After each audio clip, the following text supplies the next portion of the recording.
Good morning.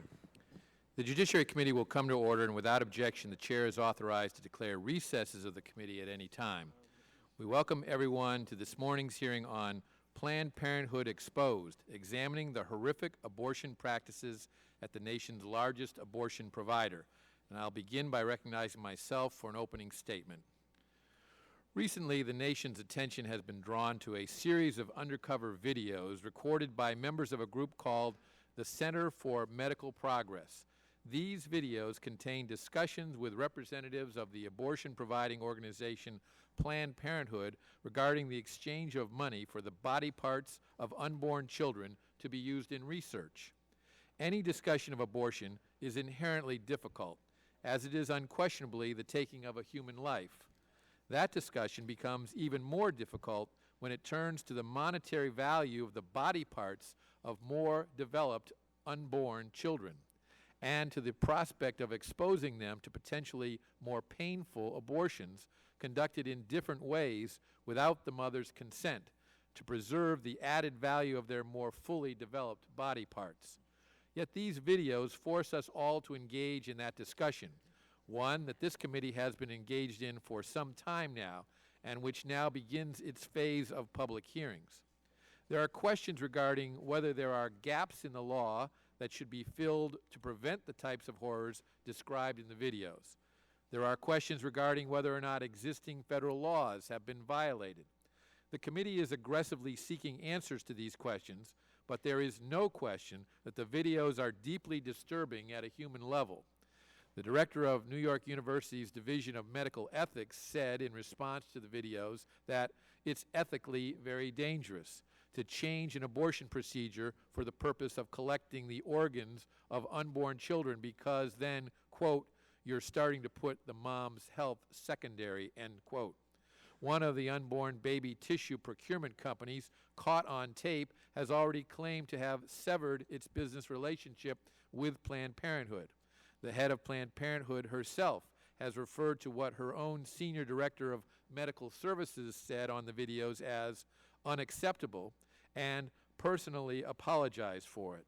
And during a sit-down interview on the New Hampshire Union leader, Democratic presidential candidate Hillary Clinton said of the undercover videos, "I have seen pictures of them and obviously find them disturbing."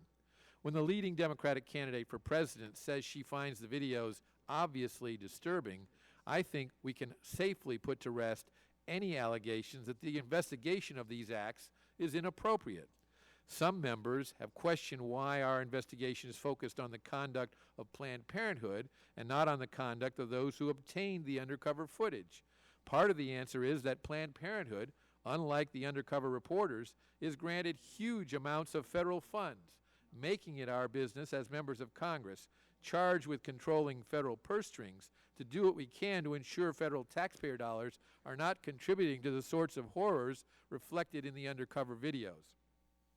The conduct exposed by the undercover videos may help inform Congress on how to enact better laws, or to see to it that current laws are better enforced to help protect innocent life nationwide. To that end, the House has already passed the Pain-Capable Unborn Child Protection Act, which would prohibit abortions with certain limited exceptions when women are entering the 6th month of pregnancy. Today, America is one of only 7 countries on earth, including North Korea and China, that allow elective abortions after 20 weeks post-fertilization, and an overwhelming majority of just about every demographic group opposes its continued practice here. The Senate should pass that bill immediately, and the President should sign it, and in doing so, help ensure that the body parts of late aborted babies cannot be sold because late-term abortions would be generally prohibited. In the meantime, the House Judiciary Committee today continues to examine additional ways of protecting human life and preserving the conscience of America. Today's hearing is the first part of a 2-part hearing on this topic. I hope that this hearing helps to shed light on some of the nation's darkest corners so that the atrocities that some would very much like to dehumanize can be exposed for what they really are. I look forward to hearing from our witnesses here today, and it's now my pleasure to recognize the ranking member of the Judiciary Committee, the gentleman from Michigan, Mr. Conyers, for his opening statement. Thank you very much, Mr. Chairman. And to the members of the Judiciary Committee and our friends that are here in the hearing room, as this one-sided hearing title suggests, and by the way, I have a file on these unusual titles that come up from time to time. We will likely hear a series of allegations leveled against Planned Parenthood, one of the most popular organizations for almost 100 years, that it engaged in unlawful conduct based solely on a series of deceptively edited undercover videos.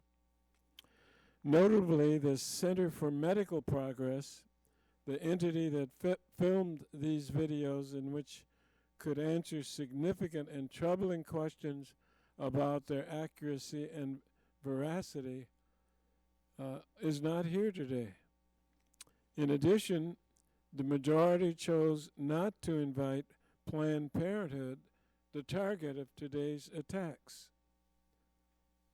As we hear from our witnesses, we should keep in mind the following points. To begin with, there is no credible evidence that Planned Parenthood violated the law. The videos wrongly implied that Planned Parenthood sells fetal tissue and organs for profit. That is not the case. The law governing fetal tissue research, which passed with overwhelming bipartisan support back in 1993, provides in part that no one can knowingly acquire, receive, or otherwise transfer any human fetal tissue for valuable consideration, end quotation. In short, for-profit sales and purchases of fetal tissue are illegal. Similarly, federal law prohibits for-profit sales and purchases of human organs. In both cases, however, valuable consideration does not include reasonable payments to cover certain costs associated with either fetal tissue or organ donations. The Center for Medical Progress's doctored videos do not support the allegation that Planned Parenthood saw profit from fetal tissue or organ donations. Rather, they show, among other things, discussions over payments for costs associated with fetal tissue or organ donations, payments that the law clearly allows. The videos also wrongly suggest that doctors at Planned Parenthood violated the law by altering the procedures used to perform abortions so as to preserve fetal tissue or organs. There is no evidence that Planned Parenthood has altered methods. Moreover, the statutory prohibition on changing the timing, method, or procedures of an abortion to preserve fetal tissues applies only to certain federally funded research, and such research has not been funded since 2007. In other words, the legal prohibition did not apply to Planned Parenthood at the time the center's undercover videos were filmed. Finally, no evidence supports the suggestion that Planned Parenthood doctors may have violated the Partial Birth Abortion Ban Act. The fact that Planned Parenthood officials refer to intact fetuses and tissue specimens in many of the videos is immaterial. To violate the act, the physician must partially deliver a living fetus and have the intent to terminate that fetus after this partial delivery. None of the videos shows any Planned Parenthood official engaging in or suggesting the use of such a procedure. In short, No reliable evidence demonstrates that Planned Parenthood violated federal law. What is troubling about the videos is the manner in which they were produced. The Center for Medical Progress created a false tissue procurement company to use as a front in order to infiltrate Planned Parenthood facilities and to create the undercover videos, and may have deceived any number of state and federal authorities to do so. Additionally, the center heavily edited the videos to present a misleading picture of the surreptitiously recorded conversations in order to suggest illegal conduct by Planned Parenthood and to maximize the video's shock value. A forensic analysis submitted to Congress has concluded that thorough review of these videos in consultation with qualified experts found that they do not represent a complete or accurate record of the events they purport to depict. And even the alleged full footage released by the center includes, and I quote, cuts, skips, missing tape, and changes in camera angle, as well as more than 30 minutes of missing video, and took out of context so as to substantively and significantly alter the meaning of the dialogue. Finally, we must step back and look at the context in which this hearing itself is being held. The real purpose of the videos is to undermine one of the nation's leading providers of high-quality health care for women.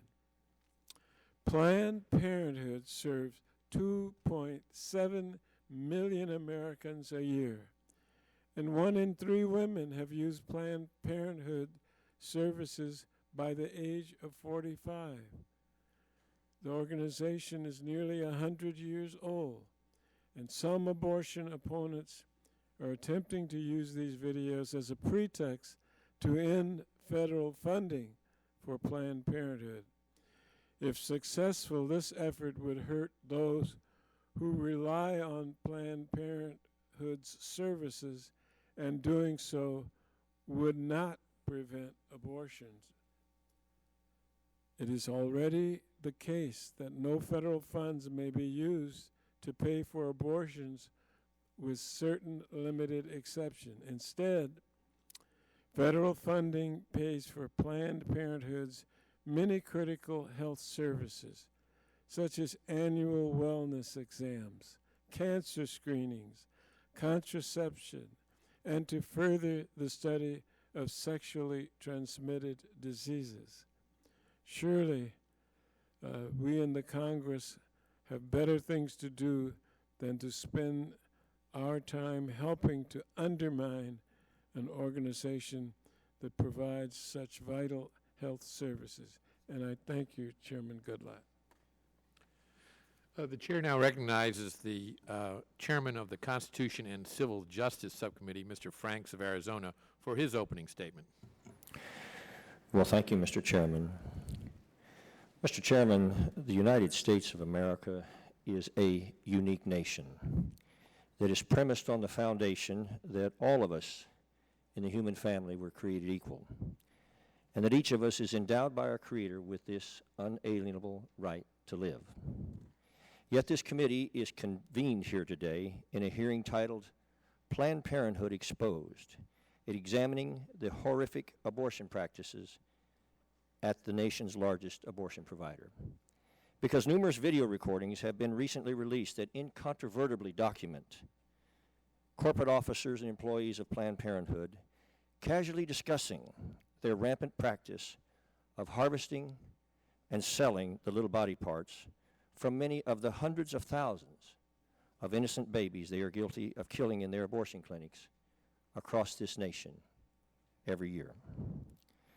These video recordings irrefutably reveal officers of Planned Parenthood haggling over the price of these little organs and body parts.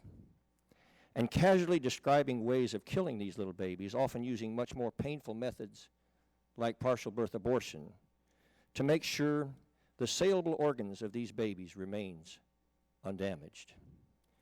One of these videos describes an incident where one of Planned Parenthood's employees calls one of the younger employees over to witness something that was, quote, kind of cool, unquote. That one of the baby's hearts was still beating.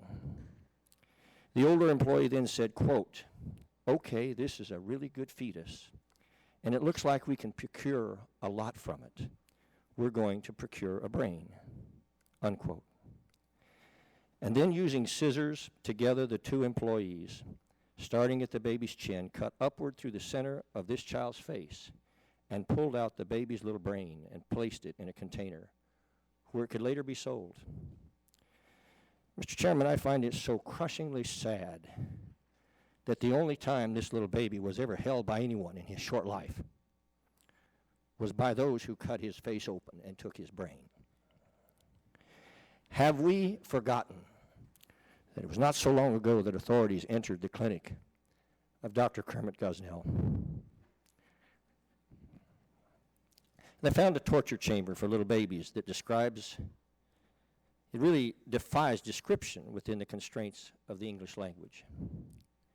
The grand jury report at the time said, quote, Dr. Kermit Gosnell had a simple solution for unwanted babies. He killed them. He didn't call it that. He called it ensuring fetal demise. The way he ensured fetal demise was by sticking scissors in the back of the baby's neck and cutting the spinal cord. He called it snipping. Over the years, there were hundreds of snippings, unquote.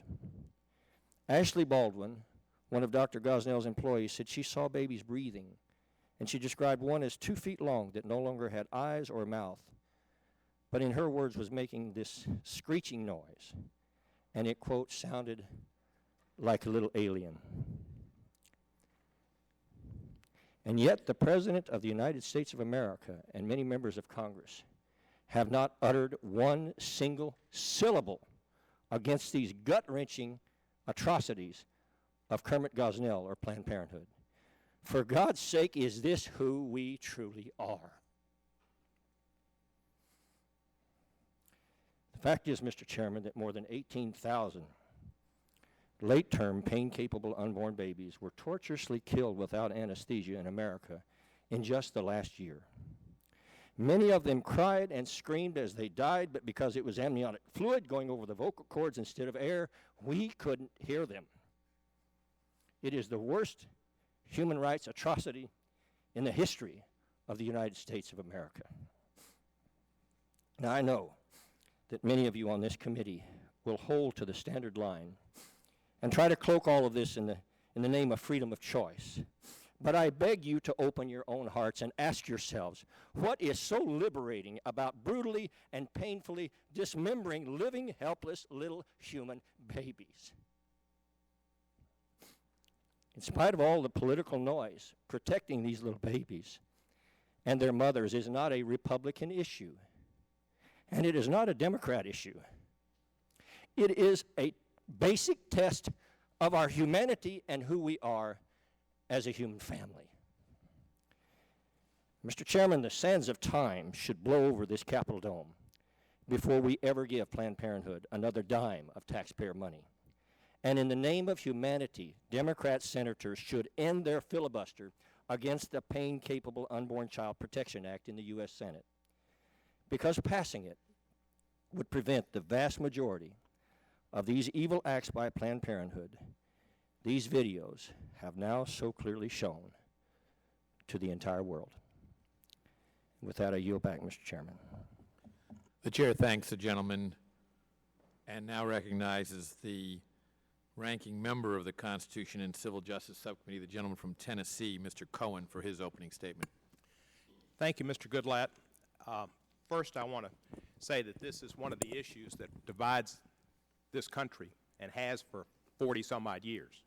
It divides this committee. I respect my Republican colleagues, Mr. Frank in particular, who have a strong held position. But it's not my position, and it's not the position of most of the women in this country. And that is the position that women should have a right to choose. Roe v. Wade, United States Supreme Court decision in the early 70s, made that point clear, and it's been the law of the land for many years. This hearing is not about the videos. In fact, the videos have been doctored, and the videos aren't what they're supposed to be, and it's show business. This hearing is about a woman's right to choose. And many people who, for their honest beliefs, feel should be a litmus test of a politician's life and support for quote-unquote life and human beings.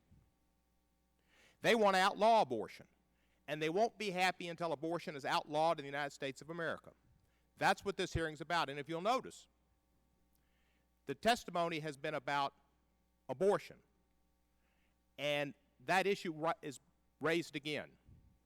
Planned Parenthood is simply a group that does 3% of its work, abortion. 97% of its work is about health for poor women, health care, screenings. 2.7 million women a year get that health care. That is so important. My district is a poor district, and a lot of women in my district get their health care, primary female health care, from Planned Parenthood. And to cut off federal funding would deny them that health care. I know that won't make a big difference to many on the other side. For none on the other side voted for the Affordable Care Act, even though it is a growth out of two of the great presidents of the Republican side, Teddy Roosevelt and Richard Nixon, both of whom espoused it. But not a one voted for the Affordable Care Act. The Affordable Care Act helps women get health care, but because some on the extreme side, particularly in the South, and legislatures and governors, have not expanded Medicaid to many women who need health care, which they can do at no cost and a great fiscal as well as fiscal benefit to their states, have denied health care to women. This would further deny health care to women.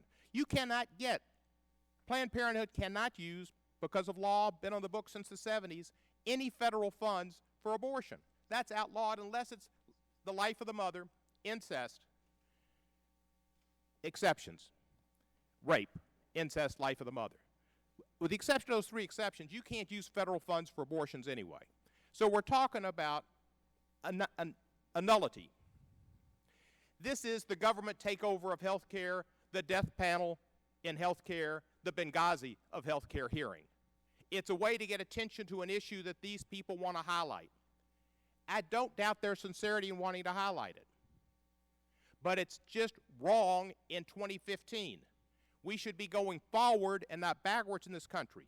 And to a lot of people who say we want to take back our country, what they say is they want the country of Dwight Eisenhower, a fine man who operated at a time before civil rights, before women's rights, before gay rights, before people had opportunities independent of physical characteristics or sexual orientation. America has moved forward, and it's not going to go backwards. It's a new America, and you're not going to get that America back. I loved Ricky Nelson and Ozzy, but their history, it's gone. It's a new America. And this hearing is about eliminating and overruling Roe v. Wade. It's about partial birth abortion. It's about abortion, period. There are 143, I believe it is, labor, civil rights, and civil liberties groups that say that this hearing should not necessarily be held, and they oppose these efforts to defund Planned Parenthood. And I'd like to enter into the record a list of these groups, if that's okay, Mr. Chairman. Without objection, that we made a part of the record. Great. I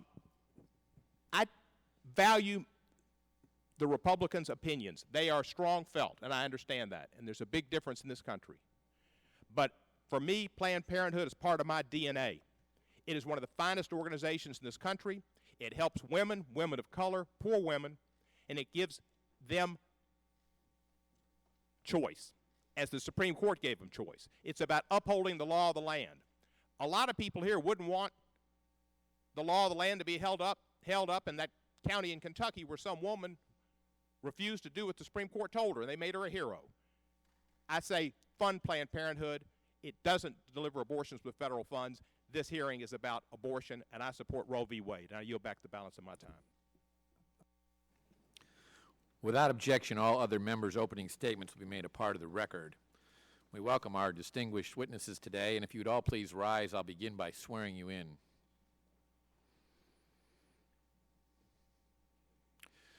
Do you and each of you solemnly swear that the testimony that you are about to give shall be the truth, the whole truth, and nothing but the truth, so help you God? Thank you. You may all be seated, and let the record reflect that the witnesses responded in the affirmative. Ms. Gianna Jensen survived a failed abortion when she was a baby. A pro-life advocate and speaker, Ms. Jensen currently lives in Franklin, Tennessee. Mr. James Bopp, Jr. has served as National Right to Life's General Counsel since 1978. In 1987, Mr. Bopp was appointed by the U.S. Congress to the Biomedical Ethics Advisory Committee, which advised Congress on the ethical issues arising from delivery of health care and from biomedical and behavioral research. In 1988, Mr. Bopp served on the Human Fetal Tissue Transplantation Research Plane for the National Institutes of Health. Mr. Bopp has testified before numerous federal and state legislative committees, hearings on pro-life issues, and has argued before the United States Supreme Court. Ms. Priscilla J. Smith is Director of the Program for the Study of Reproductive Justice at the Information Society Project at the Yale Law School. Prior to joining the ISP, Smith was an attorney with the Center for Reproductive Rights for 13 years, serving as the U.S. Legal Program Director from 2003 to 2007, and litigated cases nationwide. She conducts research and writes on privacy, reproductive rights, and justice, and the Information Society. Ms. Melissa Oden also survived an abortion as a baby. She is the founder of the Abortion Survivors Network. All of your written statements will be entered into the record in their entirety. I ask that each of you summarize your testimony in 5 minutes or less, and to help you stay within that time, there's a timing light on your table. When the light switches from green to yellow, you have 1 minute to conclude your testimony. When the light turns red, it signals that your 5 minutes have expired. Ms. Jessen, welcome. We're pleased to start with you. You want to push that button at the bottom, make sure it's on. Is it on? Yes. Sorry. Good morning. My name is Gianna Jessen, and I would like to thank you so much for the opportunity to testify here today. My biological mother was 7.5 months pregnant when she went to a Planned Parenthood and was advised, they advised her to have a late-term saline abortion. This method of abortion burns the baby inside and out, blinding and suffocating the child, who is then born dead, usually within 24 hours. And there should be a photo there. Yes, this is what I survived. Instead of dying, after 18 hours of being burned in my mother's womb, I was delivered alive in an abortion clinic in Los Angeles on April the 6th, 1977. You can see a photo as well of my medical records. My medical records state, born alive during saline abortion, 6 a.m. Victory. Thankfully, the abortionist was not at work yet. Had he been there, he would have ended my life with strangulation, suffocation, or leaving me there to die. Instead, a nurse called an ambulance, and I was rushed to a hospital. Doctors did not expect me to live. I did. I was later diagnosed with cerebral palsy, which was caused by a lack of oxygen to my brain while surviving an abortion. I was never supposed to hold up my head or walk. I do. And cerebral palsy, ladies and gentlemen, is a tremendous gift to me. I was eventually placed in foster care and later adopted. And hear me clearly, I forgive my biological mother. Within the first year after my birth, I was used as an expert witness in a case where an abortionist had been caught strangling a child to death after being born alive. Margaret Sanger, the founder of Planned Parenthood, said the following: The most merciful thing that a large family does to one of its infant members is to kill it. Planned Parenthood is not ashamed of what they have done or continue to do, but we will have to give an account as a nation before God for our apathy and for the murder of over 50 million children in the womb. Every time we falter in courage as individuals and fail to confront this evil, I wonder how many lives have been lost in our silence while we make sure we are lauded among men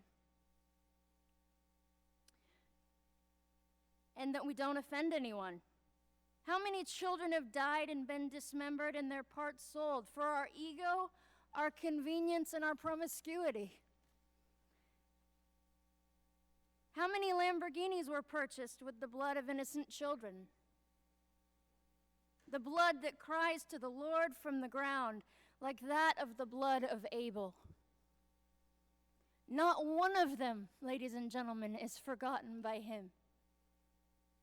I would ask Planned Parenthood the following questions 38 years later. I would ask them these questions. If abortion is about women's rights, then what were mine? You continuously use the argument, if the baby is disabled, we need to terminate the pregnancy, as if you can determine the quality of someone's life. Is my life less valuable due to my cerebral palsy? You have failed in your arrogance and greed to see one thing. It is often from the weakest among us that we learn wisdom. Something sorely lacking in our nation today, and it is both our folly and our shame that blinds us to the beauty of adversity. Planned Parenthood uses deception, the manipulation of language, and slogans such as a woman's right to choose to achieve their monetary aims. I will illustrate how well they employ this technique with the following quote. The receptivity of the masses is very limited. Their intelligence is small, but their power of forgetting is enormous. In consequence of these facts, all effective propaganda must be limited to a very few points and must harp on these in slogans until the last member of the public understands what you want him to understand by your slogan. Adolf Hitler. We often hear that if Planned Parenthood were defunded, there would be a health crisis among women without the services they provide. This is absolutely false. Pregnancy resource centers are located nationwide as an option for the woman in crisis. All of their services are free and confidential. They can be reached by texting helpline to 313131. There is access to vital exams for women other than Planned Parenthood. We are not a nation without options. Planned Parenthood receives $500 million of taxpayer money a year to primarily destroy and dismember babies. Do not tell me these are not children. A heartbeat proves that. So does 40 ultrasounds, so do I. And so does the fact that they are selling human organs for profit. Do not tell me this is only a women's issue. It takes both a man and a woman to create a child. And to that point, I wish to speak to the men listening to me. You are made for greatness. You were born to defend women and children, not to use and abandon us, nor sit idly by while you know we are being harmed, and I am asking you to be brave. In conclusion, let me say, I am alive because of the power of Jesus Christ alone, in whom I live, move, and have my being. Without him, I would have nothing, and with him, I have all. Thank you. Thank you, Ms. Jessen, for that compelling testimony. Mr. Bob, welcome. Thank you, Mr. Chairman, and I appreciate the opportunity to speak. I have substantial familiarity with this subject, and Mr. Chairman mentioned my participation in the Fetal Tissue Transplant Research Panel, paneled by NIH on the question of whether or not fetal tissue transplantation research should be funded. The panel recommended that the moratorium that the Bush administration had issued be lifted. 4 of us dissented, and Father James Burchell and I published a lengthy dissent. Based upon some of the arguments used in that dissent, the Bush administration continued the moratorium on funding such research. Based on the information that has come to light through the investigative reporting of CMP, it is apparent that Planned Parenthood fetal tissue procurement practices violate federal and state laws when applicable, ethical and moral principles, and their own guidelines and promises to their patients. There are reasons why this happens, and it is frankly inevitable. First, Planned Parenthood believes that the unborn has no human rights and can be killed at will at any time during pregnancy with the consent of the mother. History tells us that as soon as you strip human beings of all legal rights, people will be treated as commodities, and abuse is inevitable. Second, Planned Parenthood receives substantial financial incentives for harvesting fetal tissue, and their love of money supersedes all other considerations. In the CMP videos, there are reported incidences of babies born intact and potentially alive after an induced abortion because he or she had a heartbeat. And the fetal brain was removed by taking scissors and cutting the face open to extract the brain. This barbaric practice, if true, and if the child was in fact alive, rivals any of the documented abuses of human persons in medical research throughout history. But it goes beyond any individual instance. Planned Parenthood's lust for money from fetal tissue procurement, which can, in some instances, equal or even exceed the cost they charge for the abortion itself, has apparently caused Planned Parenthood to change all relevant aspects of the abortion procedure itself. As a Planned Parenthood abortion physician explained, she would meet with tissue procurement people before the day's schedule of abortions and find out what tissue they wanted, and then she would target those particular abortions which might yield the fetal tissue that researchers wanted to purchase. In so doing, she made clear that she would change the abortion procedure to obtain the fetal tissue intact, say by only crushing those parts of the fetal body that contain tissue not being sought, or by trying to extract the baby feet first to encourage an intact delivery. So the abortionist starts her day with a shopping list and spends the rest of the day trying to fill that list with fetal tissue. In other words, as she said, if I know what they are looking for, I'll just keep it in the back of my mind and try to at least keep that part intact. So rather than being on a search and destroy mission for the mother, the Planned Parenthood abortionist is now on a search and harvest mission for their own profit. These practices potentially violate several federal and state laws when applicable, various moral and ethical principles, and even Planned Parenthood's own guidelines. First, federal and state law prohibits valuable consideration, has been mentioned. However, there is a gaping loophole which is allowing reasonable payments for the procurement costs that are associated with harvesting fetal tissue. However, even with this broad exception, the evidence now is clear that Planned Parenthood, even if they're complying with it, that it creates sufficient financial incentives for substantial abuse to occur. But the evidence also demonstrates that they go even beyond this broad exception to negotiate a per specimen market price with no regard to price, the costs associated. Planned Parenthood also readily changes the abortion procedure to gain more fetal tissue to sell, which would certainly violate federal law for funding of fetal tissue transplantation research, which admittedly has not occurred since 2007. But it certainly violates the promise Planned Parenthood made to their patients not to change the abortion procedure, and the Planned Parenthood president has admitted to Congress this is exactly what they do.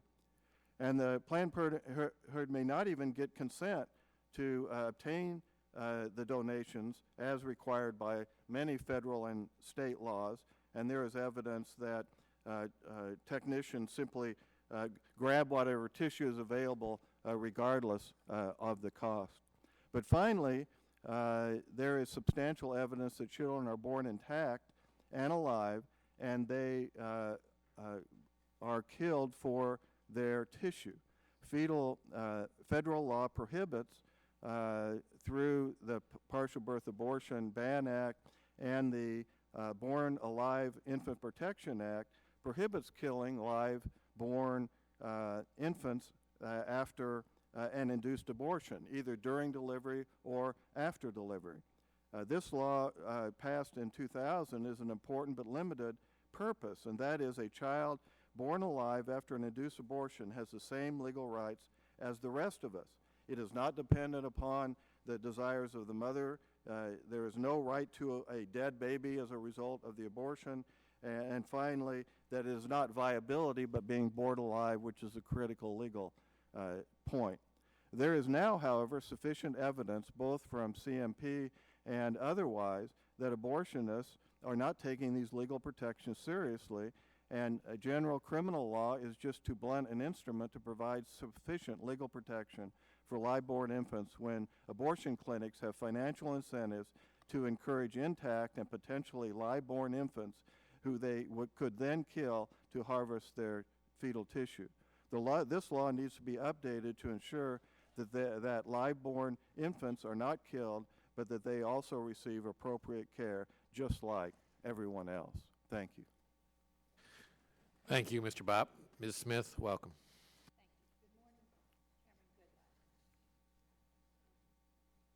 There.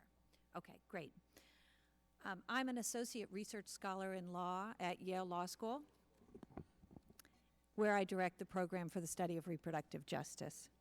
I'm testifying today in my personal capacity and do not purport to represent the institutional views of Yale Law School, of course.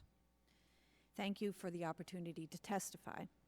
I'll make a few points here, and obviously I'm open for questioning. I don't want to repeat some of the important points that have already been made by the members, but I do want to point out a few things. First of all, this attack is part of a long campaign to discredit Planned Parenthood and other abortion providers. It is indeed an attack on the right to abortion. But Planned Parenthood has been a specific target of many of these types of attacks. And just since the year 2000, they've been the target of 9 similar smear campaigns using hidden videos or other recordings full of innuendo and false claims. Every single time, these allegations have been thoroughly investigated and debunked. Second, I'll make a quick comment on the videos. I'm very reluctant to rely on anything in these videos, given the findings of a team of forensic experts that's been submitted to this committee, which found that the tapes have been distorted and misleadingly edited, and as a result have no evidentiary value. This has also been recognized in a report issued this morning by the House Committee on Energy and Commerce, which also found that there is no evidence that Planned Parenthood or its affiliates have violated any federal or state laws. And this is after conducting a thorough investigation, questioning witnesses, and reviewing documents. I can comment, however, on the statutes as issued. As has been pointed out, the federal tissue statute does ban the sale of fetal tissue, but it specifically allows those who donate tissue to recoup reasonable reimbursements for costs, such as the cost of maintaining, storing, and transporting fetal tissue. These fetal tissue provisions were adopted with broad bipartisan support, passing by a vote of 93-4 in the Senate, for example. And Planned Parenthood officials specifically state in the videos, in numerous statements that were edited out of the short videos that were put on the web, that they are only seeking reimbursement costs, that they do not make profits from fetal tissue donation. And in fact, they refused contracts that were offered to them that offered unreasonable costs. There's simply nothing in the tapes that indicates a violation of the fetal tissue law. There are also these allegations that these misleadingly edited videotapes provide probable cause to believe that Planned Parenthood violates the Partial Birth Abortion Ban Act. Now, I'm intimately familiar with that act. I was lead counsel in the case challenging the act. The Supreme Court upheld the law over my objections and held that the law was narrowly interpreted to apply in situations to which intactness is completely irrelevant. So the allegations here are based mostly on repeated statements of the word intact in a sort of ominous manner, the word being repeated both by interviewees and interviewers, kind of law and order style in the videos. But intactness has no relevance. It's neither sufficient nor is it perhaps even required to establish a violation of the act. Instead, all that matters under the statute is whether at the outset of the procedure the physician had the intent to do two things: vaginally deliver a living fetus up to certain anatomical landmarks, and then, second, perform a step to cause fetal demise at that point. Now, the reason it was so limited was because interpreting it more broadly would have applied to many abortion procedures. And I'm not surprised that there's so much confusion about this partial birth abortion statute, because it was deceptively campaigned for in this Congress and to this Congress, and people were convinced it had something to do with banning late-term, post-viability abortions, to which it doesn't apply whatsoever. So again, there's no evidence that physicians at Planned Parenthood perform procedures in a way outlawed by the act. Now, also, there are a number of questions that have been raised generally about the ethics of fetal tissue donation. When similar issues were raised during the Reagan administration, the National Institutes of Health convened a research panel of ethicists and scientists, those on both sides of the abortion issue. As Mr. Bob stated, he, in fact, was on that panel. It was also chaired by a former judge who was himself anti-abortion. And a decisive majority of that panel found that fetal tissue research was morally desirable because it held great medical promise and could be accomplished without incentivizing abortions in any way. And in fact, it has done so, and many advances, medical advances, have come from that research. I see that my time is almost done, so I want to skip to what I think is the really horrifying thing about this hearing. The horrifying thing here is the mismatch between the allegations and concerns here about abortion, about fetal tissue research, and what is being considered, which is defunding Planned Parenthood's non-abortion related services.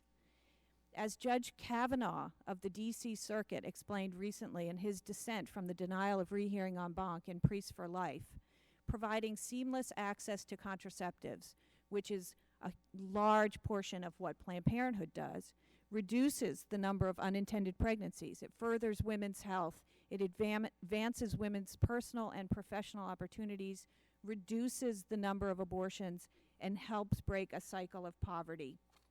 So the horrible irony here is that defunding Planned Parenthood would reduce, would rather increase the number of unintended pregnancies and drastically, I fear, increase the number of abortions that are necessary in this country. Thank you. Ms. Oden, welcome. Thank you so much for your time this morning, Mr. Chairman and representatives. 327,653. This is the number of abortions that Planned Parenthood's 2014 fiscal report lists as being completed that year. Based on these numbers, 897 children will lose their lives to an abortion completed by Planned Parenthood each and every day. Why do I find this horrific? Because I actually have a lot in common with them. I was meant to be one of them. I should have been just another statistic, but by the grace of God, I am more than a statistic. I come here to you today as a wife, a mother, a daughter, a sister, a master's level prepared social worker, and yes, as an abortion survivor. From a botched abortion to the dreaded complication, a child who lives, I've been called just about everything that you can imagine. But if you want to turn your attention up to the screen, as you can see in my medical records from 1977, kind of right there in the middle, saline infusion for an abortion was done, but was unsuccessful. And in other times throughout my medical records, you will read statements like, the complication of my birth mother's pregnancy was a saline infusion abortion. You could certainly say that saline infusion complicated the pregnancy. It has taken years to unravel the secrets surrounding my survival, to have contact with my biological family, and even medical professionals that cared for me. And although there are still unanswered questions, what I do know is that my life was intended to be ended by that abortion. And even after I survived, my life was in jeopardy. You wouldn't know it by looking at me today, but in August of 1977, I also survived a saline infusion abortion. And as Gianna shared, that saline infusion abortion involves injecting a toxic salt solution into the amniotic fluid surrounding the preborn child. The intent of that toxic salt solution is to scald the child to death from the outside in. For days, I soaked in that toxic salt solution, and on the 5th day of the procedure, my biological mother, who was a 19-year-old college student, delivered me after her labor was induced. I should have been delivered dead that day as a successful abortion. In 2013, I learned through contact with my biological mother's family that not only was this abortion forced upon her against her will at the age of 19, but also that it was my grandmother, my maternal grandmother, a nurse, who delivered me in this final step of the abortion procedure at St. Luke's Hospital in Sioux City, Iowa. Unfortunately, I also learned that when my grandmother realized that the abortion had not succeeded in ending my life, she demanded that I be left to die.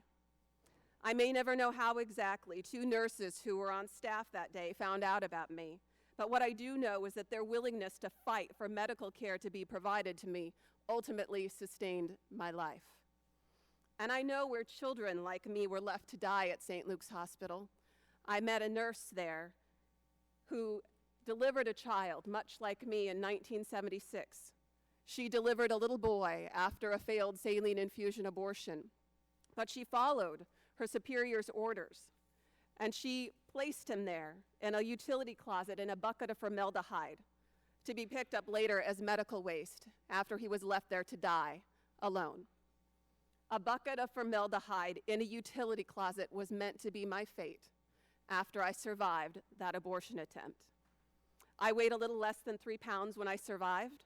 I suffered from jaundice, severe respiratory problems, and seizures for an extended period of time. And one of the first notations in my medical records by a doctor after I survived is that I looked like I was about 31 weeks gestational age when I was delivered. Despite the miracle of my survival, the doctor's prognosis for my life was very poor initially. My adoptive parents were told that I would suffer from multiple disabilities throughout my life. Yet here I am today, perfectly healthy. Yet I know it isn't just how abortion ends the life of children like me that isn't talked about in today's world. It's also not discussed what happens to children like me who live. I can tell you we are your friend, your neighbor, your coworker, and you would likely never guess by passing us on the street that we survived what we did. In my work as the founder of the Abortion Survivors Network, I have had contact with 203 of these other survivors. Letters from some of those survivors have been submitted to this committee. I'm here today to share my story to not only highlight the horror of abortion taking place at Planned Parenthood, but to give a voice to other survivors like me, and most importantly, to give a name, a face, and a voice to the hundreds of thousands of children who will have their lives ended by Planned Parenthood this year alone. As you consider the horrors of what happens at Planned Parenthood each day, I would urge you to remember my story and Gianna's too. We may not have survived abortions at Planned Parenthood, but the expectation for our lives to be ended by abortion are the very same as those who do lose their lives there. And I have long believed that if my birth mother's abortion would have taken place at a Planned Parenthood, I would not be here today. Completing over 300,000 abortions a year provides them with the experience to make sure that failures like me don't exist. As a fellow American and as a fellow human being, I deserve the same right to life, the same equal protection under the law as each and every one of you. Yet we live in a time where not only do such protections not exist, but my own tax dollars and yours go to fund an organization that has perfected the very thing that was meant to end my life. And this must end. Thank you very much, Ms. Oden. We'll begin the questioning of the witnesses under the 5-minute rule, and I'll begin by recognizing myself. We will hear a lot today about efforts to sanitize the discussion of what takes place with regard to late-term abortions, which were the subject of the videos that have been made public. But Ms. Jessen, I'd like to read you a statement from the video and then another statement offered by the Center for Reproductive Rights and get your reaction to that, what I would call sanitization. In the first video, Dr. Deborah Nucatola describes a D&E abortion saying, quote, "So I'm not going to crush that part. I'm going to crush basically below. I'm going to crush above." Planned Parenthood issued an apology for Nucatola's tone. But a markedly more clinical tone is used in a lawsuit brought by the Center for Reproductive Rights, a leading abortion advocacy group, against a Kansas law prohibiting dismemberment abortions. In the suit, CRR states, quote, "Starting around 15 weeks LMP, physicians performing abortions may use forceps or other instruments to remove the products of conception from the uterus, often in combination with suction. Usually, disarticulation of the fetus occurs as the physician brings fetal parts through the cervix. This procedure is known as dilation and evacuation, or D&E procedure." As someone who has survived an abortion, can you please tell us how these two descriptions of an abortion procedure make you feel? My face. You can probably just see my face. It's horrifying to me, absolutely horrifying to hear such things, but I also will never, ever forget, for as long as I live, watching Dr. Nucatola eat a salad and drink wine, discussing so casually the dismemberment of children, and that is it. I will never ever forget that. I find it absolutely appalling that we are even having to conduct such a hearing in the United States of America. I hope that sufficiently answers your question. It does. Thank you. Mr. Bopp, several years ago there was a news story that came out of Florida about an abortion survivor who was not rescued.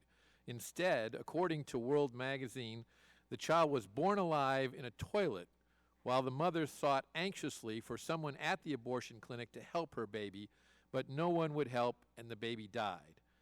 Mr. Bopp, are you aware of other evidence that some abortion survivors are not rescued? Yes, and the example that you gave was one of those from Hialeah, Florida in 2006, when a live-born infant was born in an abortion clinic, and what happened to the live-born infant was the baby was put in a medical waste bag to die, rather than providing any care or treatment. There have been a number of criminal and other actions taken in that instance, but the people involved at the clinic were not charged, however, with the specific death of the child that they clearly caused. You know, there's been other instances in the Kermit Gosnell case when, of course, he was killing born infants or partially born infants using scissors and by thrusting them into the back of the neck of the child. You know, you don't do that if the baby's dead. You only do that if the baby's alive. And of course, we don't know for sure whether that was while the baby was still in the womb partially or was in fact outside of the womb. Thank you, Mr. Bopp. Ms. Smith, Yes. in the precursor to the Gonzalez case, the Yes. case of Stenberg versus Carhart, Justice Kennedy dissented from the decision to strike down the partial birth abortion ban, which was later upheld in the Gonzalez case in a different ban. A different version, yes. That's right. He described at length the testimony provided by abortionist Leroy Carhart about the alternate D&E method or dismemberment procedure. The fetus can be alive at the beginning of the dismemberment process and can survive for a time while its limbs are being torn off. Dr. Carhart agreed that when you pull out a piece of the fetus, let's say an arm or a leg, and remove that, at the time just prior to removal of the portion of the fetus is alive. Dr. Carhart also has observed fetal heartbeat via ultrasound with extensive parts of the fetus removed, and testified that mere dismemberment of a limb does not always cause death because he knows a physician who removed the arm of a fetus only to have the fetus go on to be born as a living child with one arm.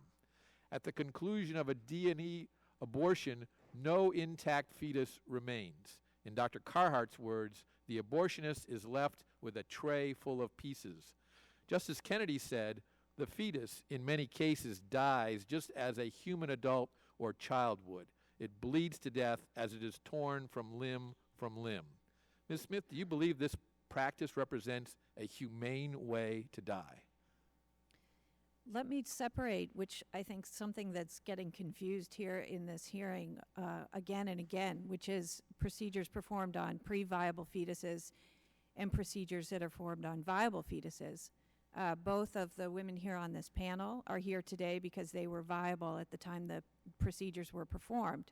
What you're talking about is pre-viability procedures performed on a fetus that cannot survive outside. Maybe, its maybe mother. not. Justice Kennedy was talking about a child that was born alive with only one arm because the other had been pulled off already in the abortion procedure. My That's right, question to but- you is, are you going to answer it? Is this a humane way to die? I believe for a fetus, pre-viable fetus, yes, a D&E procedure is a very humane procedure, and it protects the woman and her health and safety more than any other procedure. And in fact, it was Ms. substituted Smith, for the I'm going to saline reclaim my time and just procedure. say that I have to say that your view of humanity and mine are different. I think And that- I will ask Ms. Justin and Mr. Bopp and Ms. Oden very quickly if you support, because you've already answered this question, if you support the Pain-Capable Abortion Act that has passed the House of Representatives and is awaiting action in the United States Senate. Mr. Bopp? Yes, it is necessary for a number of reasons and pertinent to this. It would prevent many of the instances I just described to the three of you, would it not? It would, and could also prevent some of the instances, because we don't know for sure the gestational length of the child in some of the instances in the videos, but it could have also prevent some of them. Correct. Ms. Jessen? I'm speechless with Ms. Smith's reply that she thinks that's a humane way to die. I support. Ms. Oden? Yes, I too support the Pain Capable Act, and I want to make it clear, though, I want abortion to be unthinkable in our country. I want us to not even have to have a conversation about another act. Thank you. I agree. Mr. Conyers, the gentleman from Michigan is recognized for his questions. Thank you, Mr. Chairman. I thank all the witnesses for being here today. But I want to direct my discussion with Ms. Smith. You note in your written testimony that Section 289G 2A prohibits the transfer of any human fetal tissue for valuable consideration, but that the videos do not explain that the law specifies that valuable consideration does not include reasonable payment reimbursing costs. would an individual watching these videos have any idea that the law excludes the reimbursement of reasonable costs? No, I think they would not, and I think they're very deceptive in that regard, so that they juxtapose discussions of money with the text of the Yes. ban on valuable consideration. It makes it appear that the money that's being discussed is the, quote, valuable consideration that's banned. There's no mention of the reasonable payments provision in the Act and the allowance for reimbursement of reasonable for reasonable expenses. And I think that's terribly deceptive in the video, yes. Well, I think that's a very perceptive response on your part. What are some of the examples of reasonable reimbursement costs, Ms. Smith? Transportation costs, processing, preservation, quality control, storage, those are all examples in the statute itself, and those are the things that would be appropriate. Thank you. You note that fetal tissue research has provided innumerable medical benefits and has saved lives. Could you please explain what these medical benefits have been? Yes, in fact, in addition to the early polio vaccine in the 1930s, that was actually a result of fetal tissue research. There are more recent examples, and the Department of Health and Human Services has called fetal tissue research vital to the improvements that are being made in some very important areas, such as retinal degeneration, Parkinson's, ALS, infectious diseases, developmental disorders, autism, schizophrenia, diabetes. So there are many, many areas in which fetal tissue research has proved important, and we are actually seeing lives being saved because of it and lives improved because of new treatments. Thank you. Could you explain, please, Ms. Smith, the ramifications for women if their access to abortion services is further restricted or ultimately denied? Yes, I think one of the things we're seeing recently is a new wave of attack on abortion access in particular. So an unprecedented number of restrictions have been enacted in the last 4 years by state legislatures, which have been designed really and have resulted in the closure of many clinics throughout the country. So Texas in particular, as has been in the news quite often, has seen the number of clinics there closed by half. There are states that have only one abortion provider for all residents in the state, like Mississippi and North Dakota. And in those states, women are just simply unable, and many women are unable to get abortions. They can't travel the distance required to obtain abortions. And the result of that is women with pregnancies that they don't wish to carry to term. Some of them will suffer health impacts, and some of them, their lives will be endangered and they will get sick. But also, abortion is also equally important because, as the Supreme Court has recognized, it protects the ability of women to participate equally in the economic and social life of the nation.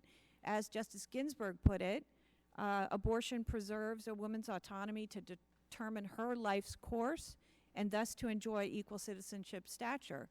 And that's why I believe the Supreme Court got it right when it balanced the issues here involved and the interests in potential fetal life and the interests of the woman in her life and her health and her autonomy, and decided that abortion up to viability must be preserved. After viability, it can be, in fact, banned, but with exceptions for women's life and health. Well, In fact, it's an interesting one interesting note in Germany, for example. Abortion, the courts there recognized a right of the fetus to life, but at the same time, they recognized that the woman who carries that life in her uterus and carries it through, gestates it until it is fully developed, the woman has a greater right and thus abortions are legal in Germany. I want to thank you very much for your response to my questions, and thank you, Mr. Chairman. The chair thanks the gentleman. And before going to our next member, I want to make available for the record the following letters from other abortion providers, letters from other abortion survivors, and a letter submitted to the written record by Americans United for Life. Without objection, these will be made a part of the record. And I also want to clarify something that Ms. Smith said about the Energy and Commerce Committee. The report you refer to is a report of the minority of that committee and is by no means reflective of the work of the majority of the Energy and Commerce Committee. Mr. Thank you Chairman, for clarifying that. I just received it this morning, so. may I please introduce into the record the Planned Parenthood statement, as well as the Leadership Conference on Civil Rights and Human Rights statement. Without objection, those will be made a part of the record as well. And the chair now recognizes the gentleman from Wisconsin, Mr. Sensenbrenner, for his questions. Thank you very much, Ms. Smith. You've had a great deal of experience in litigating these questions. And could you please give the committee your definition of what constitutes infanticide? What constitutes, I'm sorry? I didn't hear. Infanticide. Infanticide? I think infanticide is when a baby is killed, an infant. Okay, now, assuming that the baby is born following a botched abortion and is alive, do you think that either killing the baby by commission or killing the baby by omission is infanticide? I think I would have to do more research on the state laws about in what. But we have a federal Yeah, Born there's Alive a federal Act. Born Alive so- Act that yeah. requires. So I would say it was a violation of the Born Alive Infant Protection Act not to take actions to preserve the life of a viable child. But when you're talking about a pre-viable fetus, and let's remember that the No, vast I'm majority of talking about fetuses- born alive. A pre-viable fetus is not born alive, and doesn't fall Well, a pre-viable doesn't fetus- fall under this definition. Now, I guess what you are saying is that both Ms. Jessen and Ms. Oden, if there were not sufficiently concerned nurses that found them after the abortionist have not killed them during the delivery, or the partial birth abortion delivery, then there would have been a crime of infanticide simply by abandoning an alive baby and not taking care of it. Am I correct in that? Well, that certainly would be a violation of the current Born Alive Infant Protection Act. Okay, well, that's The what the law- law is. That's what yeah. the law is now. So I Yeah. guess you are admitting that I am correct in this. I am saying that it would be a violation of the Born Alive Okay, Infant Protection fine. Act. Yeah, I think you're not right on to- that. yes. You and I agree on that. That So- that's the federal law, yes. Yes, that is the federal law. Mhm. Well, how come abortionists do not follow the federal law when they make a mistake and the baby isn't killed prior to being born? To my knowledge, they do follow the federal law. Well, we have two examples sitting to your right and left of people where the law was not followed.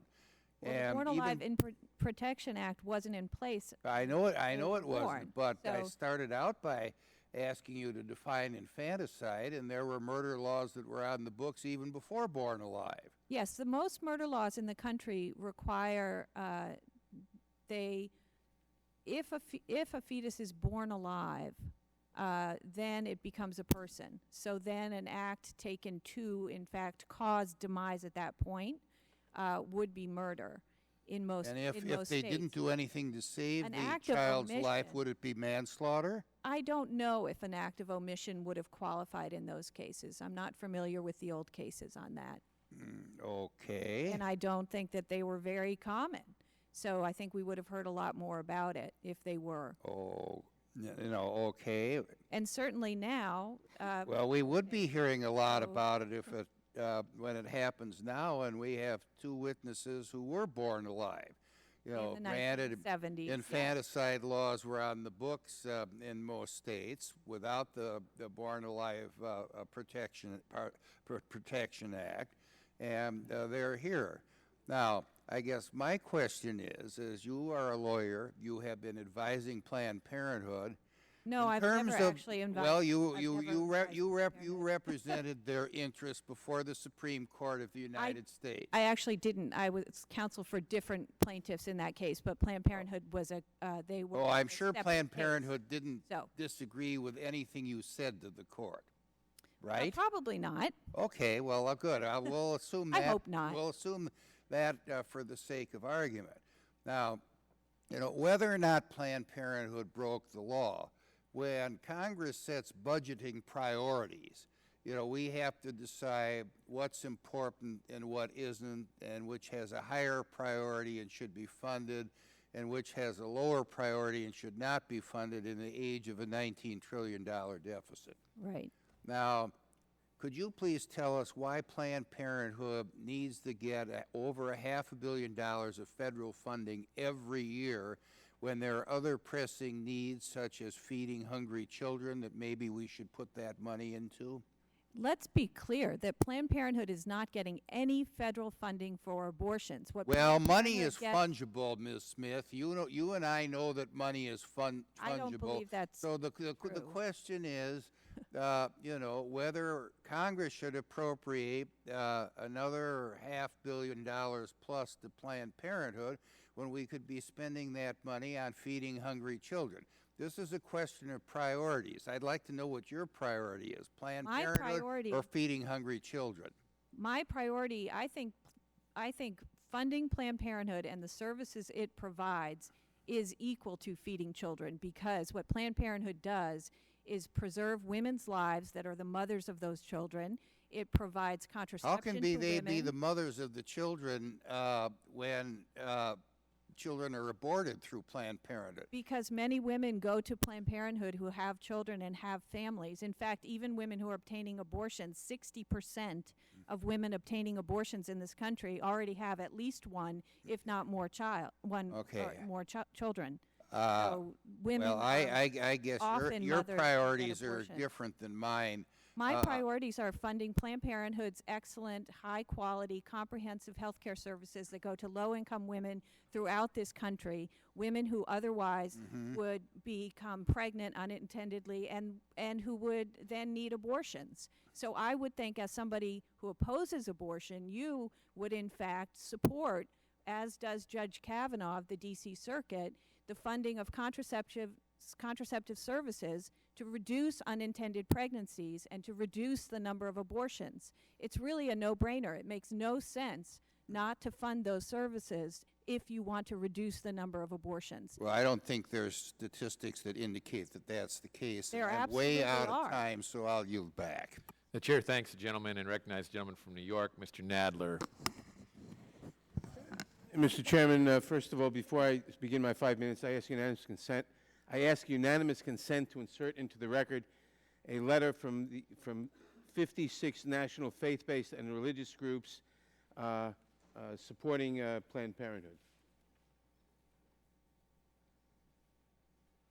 Without objection, they will be made a part of the record. Thank you, Mr. Chairman. Also, before I start my statement, I simply want to say, I want to clarify, when the Born Alive Infant Protection Act, whatever we called it, was brought before this committee, I surprised people by saying that I saw no point to opposing it, that it was a deliberate trap designed to entice pro-abortion groups into opposing it. It's already the law of the land against murder. Anyone who kills a child that has been born outside the womb, anyone who stands idly by and does not help it survive is guilty of murder or manslaughter, period, no questions asked, with or without the Born Alive Infant Protection Act. And this is, it was introduced simply to slander the abortion groups, to say that pro-abortion people support infanticide. We do not, obviously. Mr. Chairman, before I begin my questions, I would first like to express my dismay at the title given to this hearing. Planned Parenthood Exposed, Examining the Horrific Abortion Practices of the Nation's Largest Abortion Provider. The title alone is enough to call this hearing a farce. It is wrong and should be beneath this committee to state its conclusion without a shred of evidence and before we receive even a word of testimony. Perhaps the majority's conclusion explains why not a single representative from Planned Parenthood is here to testify about its practices. It may also explain why the chairman has chosen to ignore the request from ranking members Conyers and Cummings to suspend these one-sided investigations until they include the so-called Center for Medical Progress, which made the videos about which we have heard today. Of course, if we really wanted to hear about the practices of Planned Parenthood, we could have hours of testimony on the compassionate, comprehensive, and affordable health care services they provide women and families. But the majority is not interested in hearing that testimony. If you clear away the partisan rhetoric, it appears the chairman has called this hearing to examine how Planned Parenthood participates in fetal tissue donation, which Congress made legal with almost unanimous bipartisan support in 1993. In the years since, fetal tissue and cells have been used to make groundbreaking medical discoveries. If you want to find the cure for diabetes, for stroke, or for hundreds of other life-threatening illnesses, fetal tissues and cells are a necessary part of the research toolkit, and a moral part. The laws surrounding fetal tissue donation are simple and clear. Planned Parenthood has consistently and clearly demonstrated that the affiliates who participate in fetal tissue research, which represent about 1% of all 700 Planned Parenthood health centers in just 2 states, comply with these laws, just as they comply with thousands of other federal, state, and local laws and regulations every single day. That should be the conclusion of this hearing. But instead, before any inquiry, this committee has already declared Planned Parenthood guilty and chosen to capitalize on the sensational, unsubstantiated smears made in a series of unethical, possibly illegal videos. The goal here is clear: to smear Planned Parenthood. Senator Joseph McCarthy would be proud of this committee today. Sadly, this is not the first time Congress has been drawn into this charade. Every time it follows the same pattern. Extremists tried to entrap Planned Parenthood into unethical or illegal conduct and then make sensationalist accusations. But in no time at all, the claims are debunked and the investigations find no wrongdoing. This pattern is being repeated here today. Mr. Bopp, I would like to walk you through some of that history with you. Were you aware, Mr. Bopp, that in 2012, anti-abortion groups released videos claiming to show Planned Parenthood was conducting sex-selective abortions? No. You're under oath, Mr. Bopp. I know what's in my mind, Congressman. So you're not aware of that? I was not aware of that. Then you're remarkably ignorant for someone in the field. And it was not true. Mr. Bopp, were you aware in 2011 that anti-abortion groups released videos claiming to show Planned Parenthood condoned sex trafficking and statutory rape? No. You're still under oath. And following the release of those videos, Republicans in Congress tried to cut off funding for Planned Parenthood and nearly shut down the government. Are you aware of that? Don't remember that they were connected in that way. Okay. But you remember that the two things occurred? You know, the older I get, the harder my memory. I'm trying to answer your question, Congressman. Yes or no? Do you remember or not? I don't know what your question is. Do you remember that following the release of those videos, Republicans in Congress tried to cut off funding for Planned Parenthood and nearly shut down the government? I've answered that question. Okay. But of course, and your answer was that the two things that that Congress tried to cut off funding for Planned Parenthood and that government was nearly shut down. You don't remember if they were connected. That's your answer? In that way, yes. Thank you. But of course, Planned Parenthood had already reported the actors claiming to be sex traffickers to the FBI. So once again, not true. The list goes on. In 2010, videos falsely claimed women were pressured into abortion. Not true. 2009, false claims about clinics avoiding parental consent. Not true. 2002, false claims about statutory rape. Not true. And for a real sense of deja vu, in 2000, videos were released claiming Planned Parenthood was participating in illegal tissue sales. But of course, when the man who made those videos came before Congress, he totally recanted his testimony, and an FBI investigation did not lead to any charges against Planned Parenthood. Again, not true. Mr. Bopp, were you aware of that hearing? I don't recall it. Okay. What is true is that the people who made these videos are liars in a long line of liars. It is true that if you had a shred of real evidence that Planned Parenthood is breaking the law, you would have taken it to a state or a federal prosecutor right away. But you didn't. Mr. Chairman, if you had even a bit of real confidence in the man who made these videos, you would have brought him here to testify before this committee. But you didn't, and you don't have that confidence. The fact is, this is all a farce designed to shame women for exercising their constitutional right to an abortion, to scare abortion providers into ending their services, and to eliminate options for women to access health services. This is all based on lies, knowingly based on lies. I hope the majority comes to its senses and realizes they have fallen into the same sad pattern of lies and lies that we have seen for more than a decade. I yield back my time.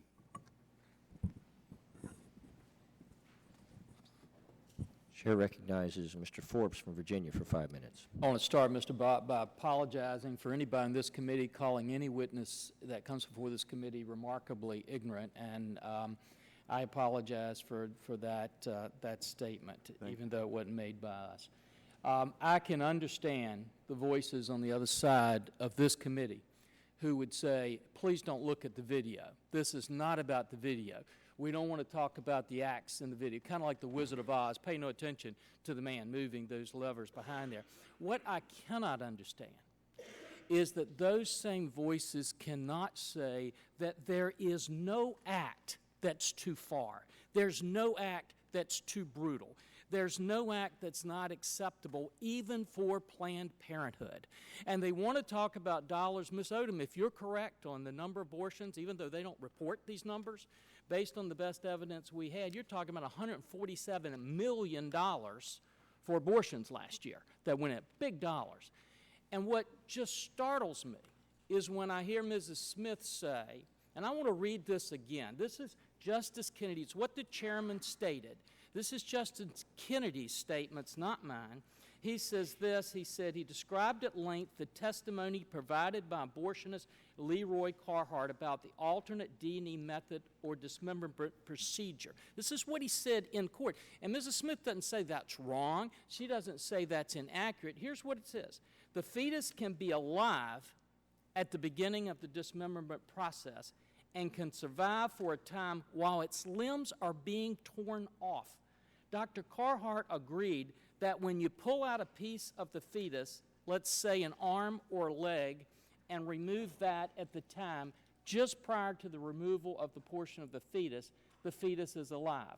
Dr. Carhart has observed fetal heartbeat via ultrasound with extensive parts of the fetus removed and testified that mere dismemberment of a limb does not always cause death because he knows of a physician who removed the arm of a fetus only to have the fetus go on to be born as a living child with one arm. At the conclusion of a D&E abortion, no intact fetus remains. In Dr. Carhart's words, the abortionist is left with a tray full of pieces. And then Justice Kennedy goes on, in a Supreme Court case, the fetus in many cases dies just as a human adult or child would. It bleeds to death as it is torn limb from limb. And to say that you support a woman's right to choose is one thing. To say that you might want to give health care to people is another thing. But for anybody to say that procedure and what you just described is humane, that doesn't go too far, that's not too brutal, that is humane and acceptable, just defies my imagination. I couldn't imagine that happening to one of my pets, much less a unborn child.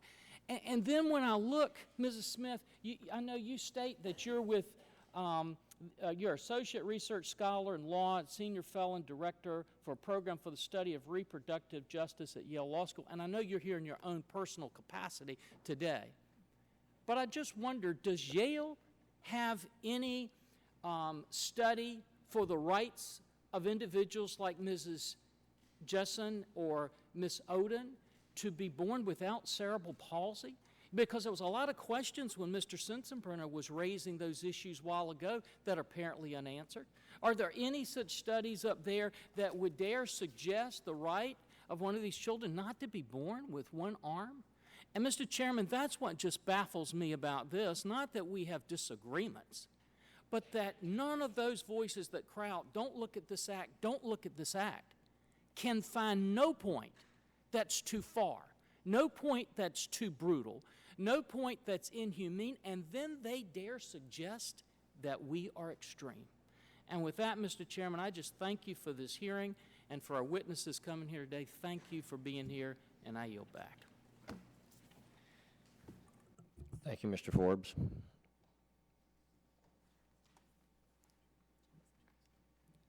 Chair recognizes Ms. Jackson Lee for 5 minutes. Let me thank the chairman for yielding and for allowing those with a great deal of emotion on this question to be able to project and present their views. I have lived through this Judiciary Committee for a period of years. To the witnesses that I have been through eons of these hearings, starting back in the 1990s on a medical procedure that saved the lives of women that were called the partial birth abortion. Let me say to the witnesses, I have the greatest respect for your viewpoint, and I'm grateful for you being here, grateful for your life, and grateful for your passion. As an aside, let me say that as a graduate of Yale undergraduate, and being very familiar with Yale Law School, I know that the law school is one of the premier teachers of the Constitution and well recognizes the rights of all people, and would venture to say that there are individuals with different thought from you, I would imagine, Professor Smith. Absolutely. And therefore, to my colleague, yes, Yale Law School and Yale undergraduate schools produce individuals that have a great concern for the Constitution of this nation.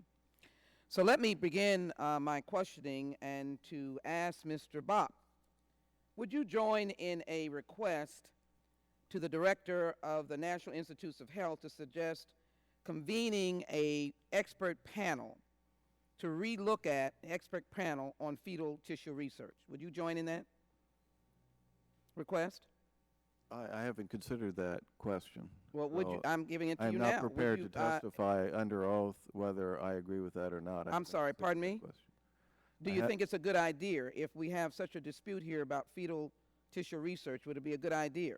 Well, you know, I served on a panel that I thought fairly explored the issue, that came to conclusions that I believe were not warranted and that history has proven were fallacious. So you would not be interested in having a review?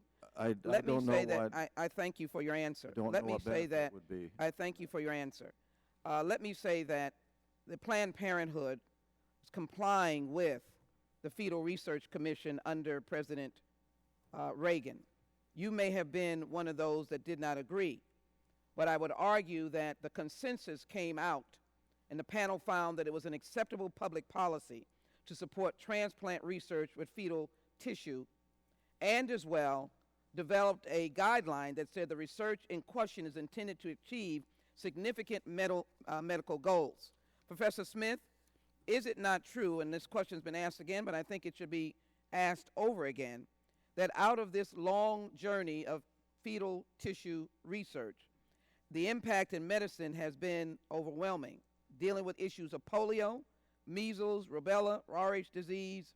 The use of fetal tissue cell lines has helped these vaccinations, normal human development in order to gain insight into birth defects and other developmental diseases.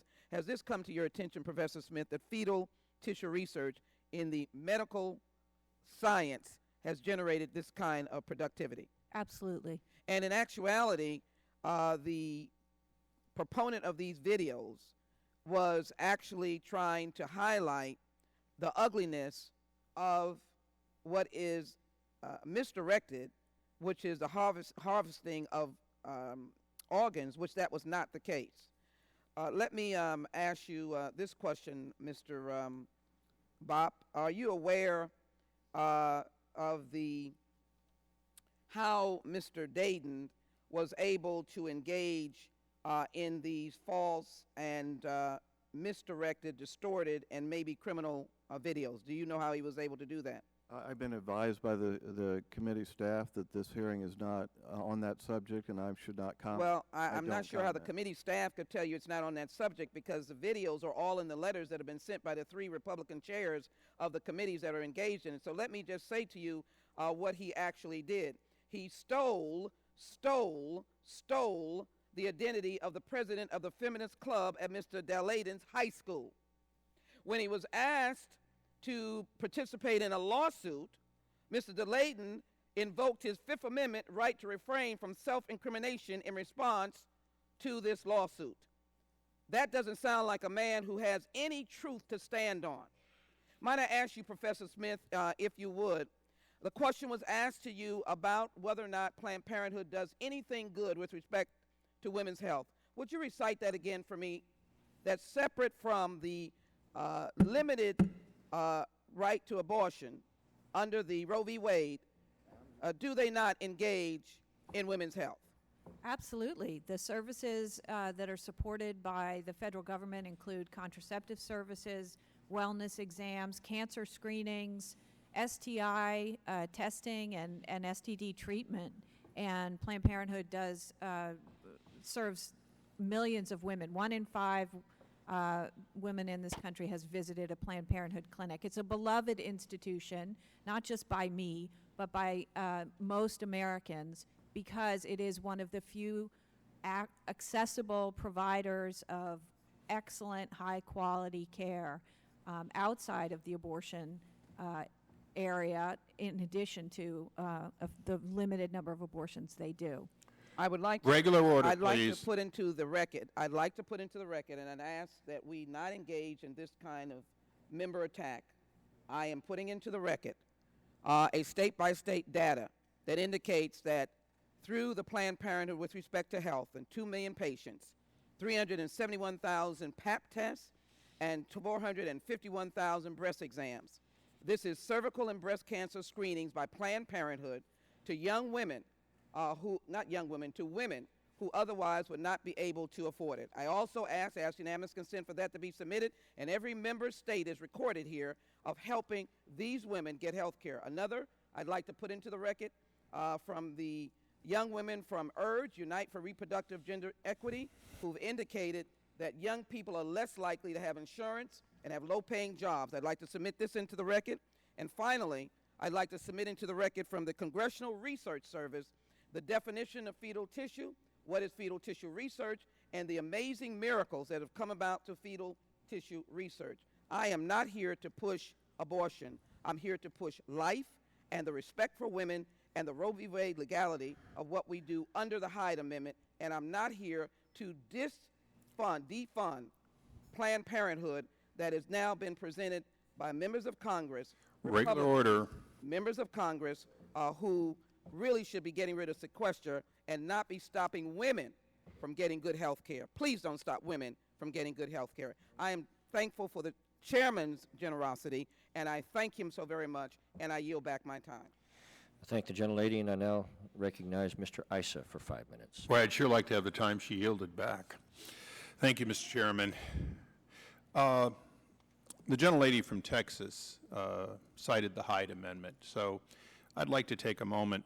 I served on this committee and on Foreign Affairs with the late Henry Hyde, and I'd like to take a moment to create a perspective for just a moment for this hearing, because I think the hearing with Chairman Henry Hyde's portrait to your right, looking down, needs to be focused a little bit more on his legacy and a little bit less on what I hear perhaps on both sides of the aisle, where we're having a discussion perhaps beyond the scope of our jurisdiction and beyond the scope of what I think the chairman asked for.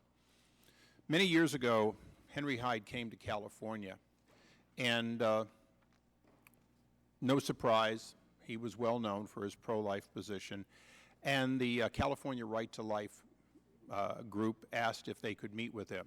We were together for another reason, and he said sure. So he got together in a room of very strident pro-life advocates in California, and they asked him about overturning Roe, and they asked him about every issue that you might expect.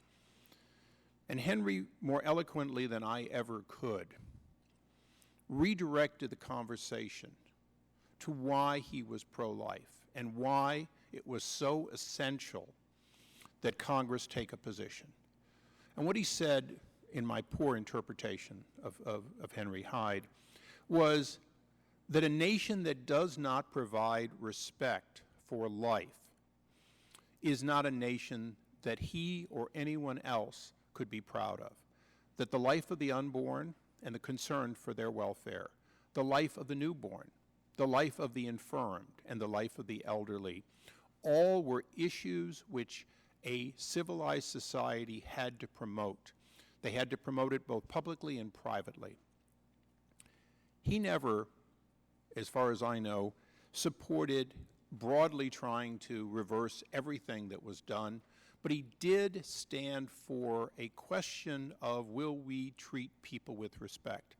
And I bring that up before asking questions because the questions from what I've seen in these videos, however obtained, seems to have a question of, are these individuals, not the organization for a moment, these individuals, do they have a respect for the sanctity of life?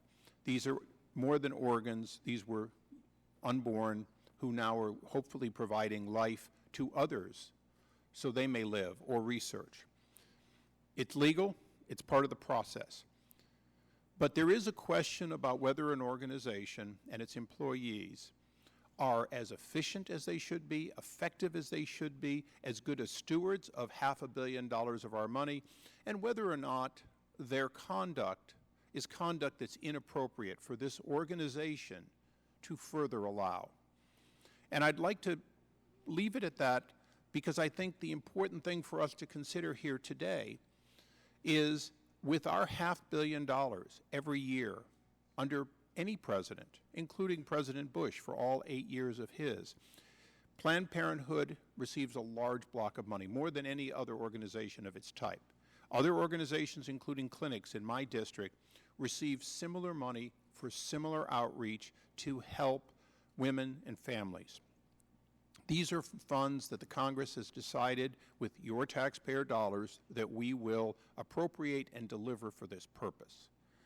So, Mr. Bopp, I know your long history in the pro-life movement, but I'm going to ask you just one question. Assuming that this $500 million and other monies are going to be spent, shouldn't we make sure that they're spent to the best steward of that money for the most effective support of women's health? And shouldn't we take an interest in whether or not that organization and its employees are respectful and supportive of women's health and the quality of life for they and, in many cases, their children to be born, not just children not to be born? Thank you. Yes, I think that's a proper role of Congress. I mean, after all, there are hundreds, maybe thousands of providers out there who, if the $500 million was not given to Planned Parenthood, could receive those funds for these beneficial services that are not tainted by association with abortion, not tainted by their reckless practices in terms of procurement of fetal tissue. And you know, I think everybody would be a lot more comfortable with that resources would not be inadvertently diverted to support those activities, but and its association would be terminated. Thank you. Thank you, Mr. Chairman. And I thank the gentleman. And I now recognize the gentleman from Tennessee, Mr. Cohen, for 5 minutes. Thank you. Ms. Smith, can you tell us what you think was incorrect in the portrayal in the videos of Planned Parenthood's activities and the use of fetal tissue and the price thereof? Well, if I understand your question. I said Ms. Smith. Thank you, Mr. Oh, Bopp. I'm sorry. Yeah, I know you're getting older and you don't hear and you don't remember. You're right. Ms. Smith, thank you. So I apologize. it's hard for me to tell from the videos what is correct or incorrect because I don't know. I'm not familiar with Planned Parenthood's actual practices. I'm not a lawyer for Planned Parenthood. What I believe it happened, according to the forensic team of forensic experts and their report, is that the video things are edited out of context and made to look like they were actually negotiating, haggling, one of the members put it, about the price, which as if they were selling body parts. And I don't think that's true. I don't think they were selling fetal tissue. So Does the law allow them Yeah. to get reimbursed for the cost? absolutely, the law allows them to get reimbursed. So the discussion of money was about reimbursement costs. And in fact, even in the edited version, the official does say, I'm not, we're not in this for the profit, and I'll have to check and see what the reasonable costs are.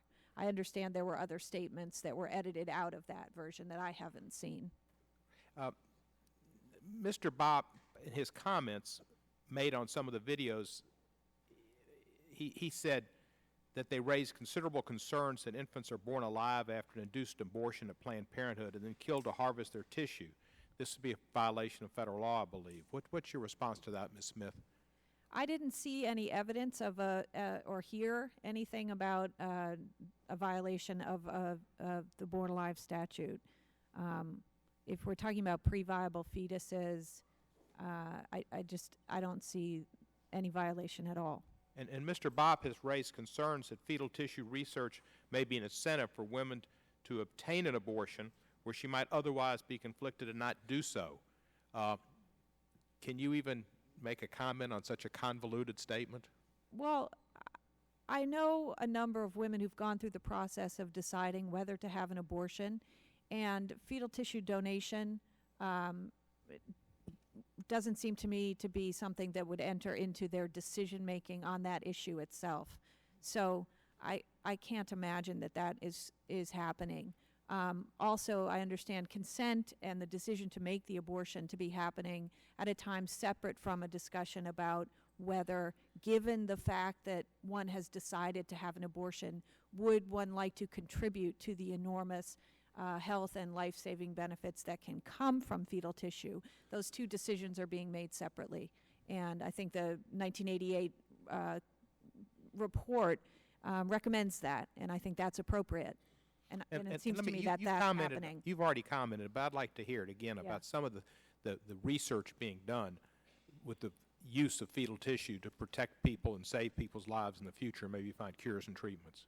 Yes, it's contributing, and there was a recent indication from the NIH about this, about the importance of fetal tissue research to many new treatment areas, including diabetes, common diseases like diabetes, and uncommon ones like ALS or Lou Gehrig's disease, and other diseases that we know little about, Alzheimer's, Parkinson's, and there are some promising new treatments in those areas.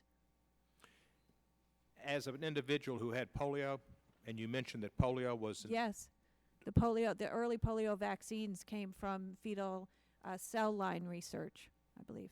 I appreciate what fetal tissue can do. I had Alzheimer's is an issue that's very important to many in America because so many Americans are going to suffer from it, and it costs us so much in our budget, let alone our losing our loved ones. Let me say, research. I do think it's important that we are concerned about consent and that consent is properly obtained from the woman, and that as the committee represented in 1988, or recommended in 1988, that the decision to donate be made at a time after one has already decided whether or not to have an abortion. I think that's a very appropriate safeguard against incentivizing abortion somehow. I find it difficult to think that this would change a woman's mind about having an abortion. Women make decisions to have an abortion for all kinds of reasons. This does not seem to me to be one of them. It would be something that one would decide only after one had made the actual decision. Thank you, Ms. Smith. I yield back the balance. I thank the gentleman. I will now recognize myself for 5 minutes for questions. You know, there's a lot of focus here by certain committee members related to just the fetal tissue portions of it as to the legality or is it for sale, a lot of that. But you know, one thing that is pretty clear, if you look at the videos, you do see that these little body parts represented what once was a living, feeling human child. And that when they came into Planned Parenthood, they were living, human little children. And they died a brutal death while they were there. And we can't avoid that reality. With all of the subterfuge and the distortion and trying to do the bait and switch tactic, don't forget that these were once little babies that were killed at the hands of Planned Parenthood. In the first video released by Center for Medical Progress, Dr. Nakatola, Senior Director of Medical Services at Planned Parenthood, described the factor of intent as playing an important role in an abortionist's use of the abortion method. She said, quote, "The federal abortion ban is a law, and laws are up to interpretation. So there are some people who interpret it as intent. So if I say on day one, I do not intend to do this, what ultimately happens doesn't matter. Because I didn't intend to do this on day one, so I'm complying with the law. So I ask you two questions. First of all, do you believe Dr. Nakatola's reliance on intent, as she described it, represents a valid legal approach? And secondly, what would change if we had the Pain-Capable Unborn Child Protection Act on the books here at the moment? Well, as to I think she was referring to the issue of partial birth abortion, and it has been the dodge by the pro-abortion side that that law is only violated if you intend at the very beginning to have a birth partially delivered of a live child, then killing the child, and then completing the delivery. That is the process that you intended at the beginning. However, the law doesn't work like that.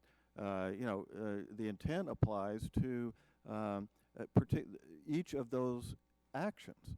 That is, for instance, the intent to kill the child once the child is partially delivered, not whether this complete process was intended in the first instance. Secondly, the Pain-Capable Abortion Act that was passed by this House of Representatives, there is certainly a potential that some of the children who are born intact and potentially alive are produced at that period of time in which that act would prevent that sort of activity. As a result, it could have an impact on the obtaining fetal tissue in those instances. Yeah. Well, thank you, sir.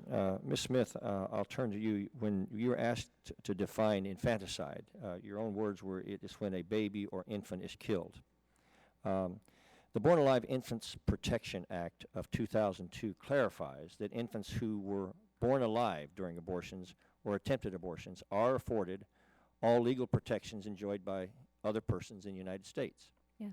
Please tell me if you would support amendments to the federal Born Alive Infants Protection Act to protect infants born alive infants into these incredibly vulnerable circumstances by providing a requirement that abortion providers or their staff immediately call 911 for an emergency transfer to a hospital of the infant born alive at the clinic, and to also provide criminal penalties, including prison time, and fines for physicians and medical professionals who do not provide medically appropriate and reasonable care to a born-alive infant.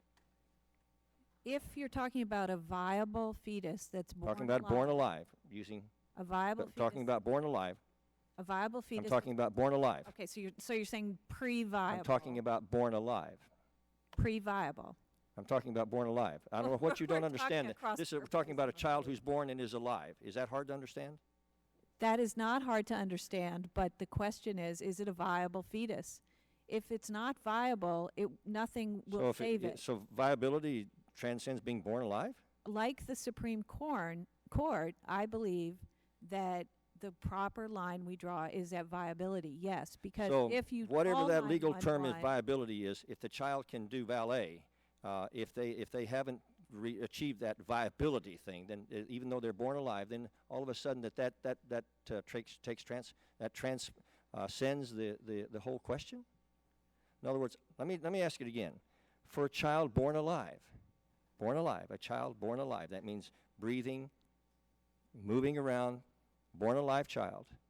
Do you think that we should have some amendments to our Infants Born Alive Child Protection Act to require that 911 be called to provide a transfer to a hospital of this infant born alive, and provide criminal penalties, including prison time and fines, for those physicians or medical professionals who do not provide medically appropriate and reasonable care to a born alive infant? I think our law already protects born alive infants. So you're not going to answer the question? I am answering your question. Calling All right, let me get 911 more for a specific here then. If a 13-week child is fetus. born, let's say, at 5 months, we'll be specific, 5 months. 5 months, Yeah. okay. So 5 you're months, talking and the child is 25 born alive. should that child then be afforded protection after they're born alive? Yes. Okay, but think you're not at if the it's age- 5 I minutes think you're earlier, getting close to viability. before they move down the birth canal, they're not afforded protection, correct? Sorry? In other words, if they're born alive at 5 months, they deserve the protection, correct? That's what you just said. If they're a viable fetus, yes, No, absolutely. you didn't say that. You said that they should be protected if they're born alive. Now, if you changed your mind, that's fine. You can tell us. I didn't change my mind. I think you're confusing me. So if it's born alive and you have a viable fetus, they deserve protection, and they are, yes, they are protected. But if and they're we're born for alive the and Born somebody Alive says, Infant Protection somebody Act, they arbitrarily were says they're already not viable, protected. then they're not protectable. If they're not viable, they will not survive. And so whether you have a federal law to call 911 or not, I don't think will protect them. Well, how do you know if it's viable without medical professionals? I mean, how do you know? It's, what is, Well, I'm what not is, a doctor, but doctors so, know but what how you're to saying is that the evaluate child that's born viability. alive then is subject to whatever the doctor says, well, this child's viable, this child's not. So we'll decide to let this one live, or we will transfer this one for medical care, but not this one. Well, some See, that's fetuses are that's viable and some the fetuses are schizophrenia not. of all this, Mrs. Smith, is that, I Ms. think Smith, you I'm should sorry. be asking a doctor the questions about how to determine viability, first Well, of all. But I've my given question the to you, legal my question to you, definition. my question Yes. to you was, if the child is born alive at 5 months, should they be protected? And you're having a difficulty answering that question, and I understand. I would have a Well, because difficulty in your 5 position months, too. I'm not sure how many weeks that is, and also it depends on whether the fetus is viable. Right. Some fetuses are never Whether they're viable. alive or not is not the issue. It's whether they're viable. I understand. I would like to understand. Some fetuses never are viable. At 30 weeks, they cannot have a brain. They're not viable. They're not going to live. Would you provide aid and comfort? Yes, I think you do. But that fetus is going to die. Provide appropriate and reasonable care. Yes, That's what we should do. yes. All right, with that, I will now yield to Mr. King for 5 minutes. Apologize. I'll recognize Mr. Johnson for 5 minutes. Well, thank you, Mr. Chairman. This hearing is has all of the hallmarks of a third world, fourth-rate nation show trial. The objective of the hearing is to highlight for my friends on the other side of the aisle, or to make the case for defunding Planned Parenthood. The reason being, or the stated reason that they give, that you know, it's an abortion provider, and it's got horrific things that it does to effectuate abortions, and so therefore we should have a defunding of Planned Parenthood. That's what this hearing is all about. I call it a show trial kind of hearing because the accuser is not present. Center for Medical Progress. They're not present. Neither is the accused, Planned Parenthood. And so what we have is at a crucial moment in the affairs of the nation. We're coming up on September the 30th, which is the end of the fiscal year. We're not talking about funding government operations past September 30th. We're talking about abortion and defunding Planned Parenthood instead. And we've only got 7 legislative days left in this month to put together a budget so that this country can continue to operate past September the 30th. And indeed, we are careening towards a government shutdown on the issue that's being addressed here today.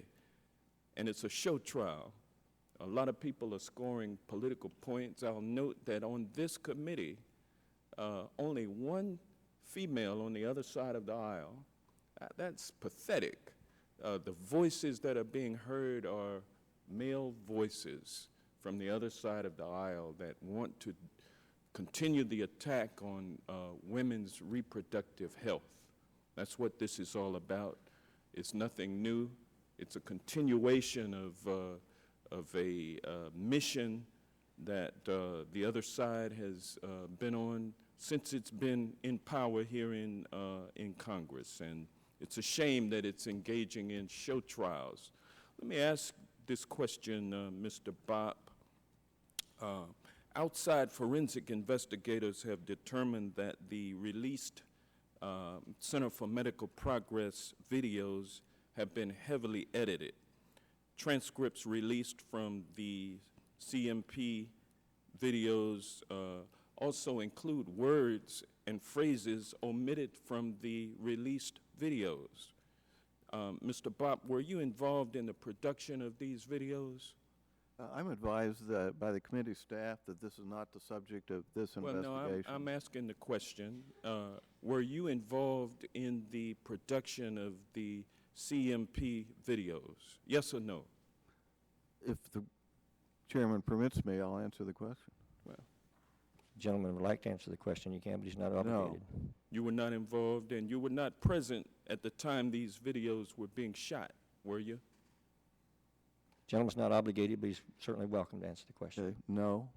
And you haven't seen these videos in their unedited entirety, have you? No. And so based on your answers, you're telling us that you're here to testify about a series of videos that you can't confirm whether or not they're accurate or not. Yeah, and you know, this is the old So defense. yes or no? No, I'm not answering yes or no. You're not? Yeah, oh, no, oh, because okay. Well, I tell you what, this then, is if the you old. don't, if you don't want to don't- answer the question, I've got questions. I said for not other, yes or no. I've got questions for other witnesses, so I'm not going to argue Let with the witness you. answer Just the don't question. trust in your his own way. lying eyes, right, Congressman? Well, I mean, you're testifying, sir, to videos that you don't even know whether or not they're accurate. I've seen the videos. You've seen the videos, but you've not seen the unedited videos, correct? That's correct. And so, therefore, And, you want and, this, and you many want, of the you want statements. this, you want this committee to accept your opinions about some edited videos that you, this is a show trial. I am Mr. Chairman. testifying based upon the videos. Some unedited, so you're not testifying on unedited videos, you're testifying based on edited videos. And Just for my clarity, has the gentleman seen all the unedited videos himself? No, I have not. No, Okay. he's still. But I of have course, he's not. still trash. I've not even, Mr. I've Chairman. not even seen the edited videos. But my question is to this witness is about his ability to come up here and testify in a way that people can accept his testimony with any credibility or not.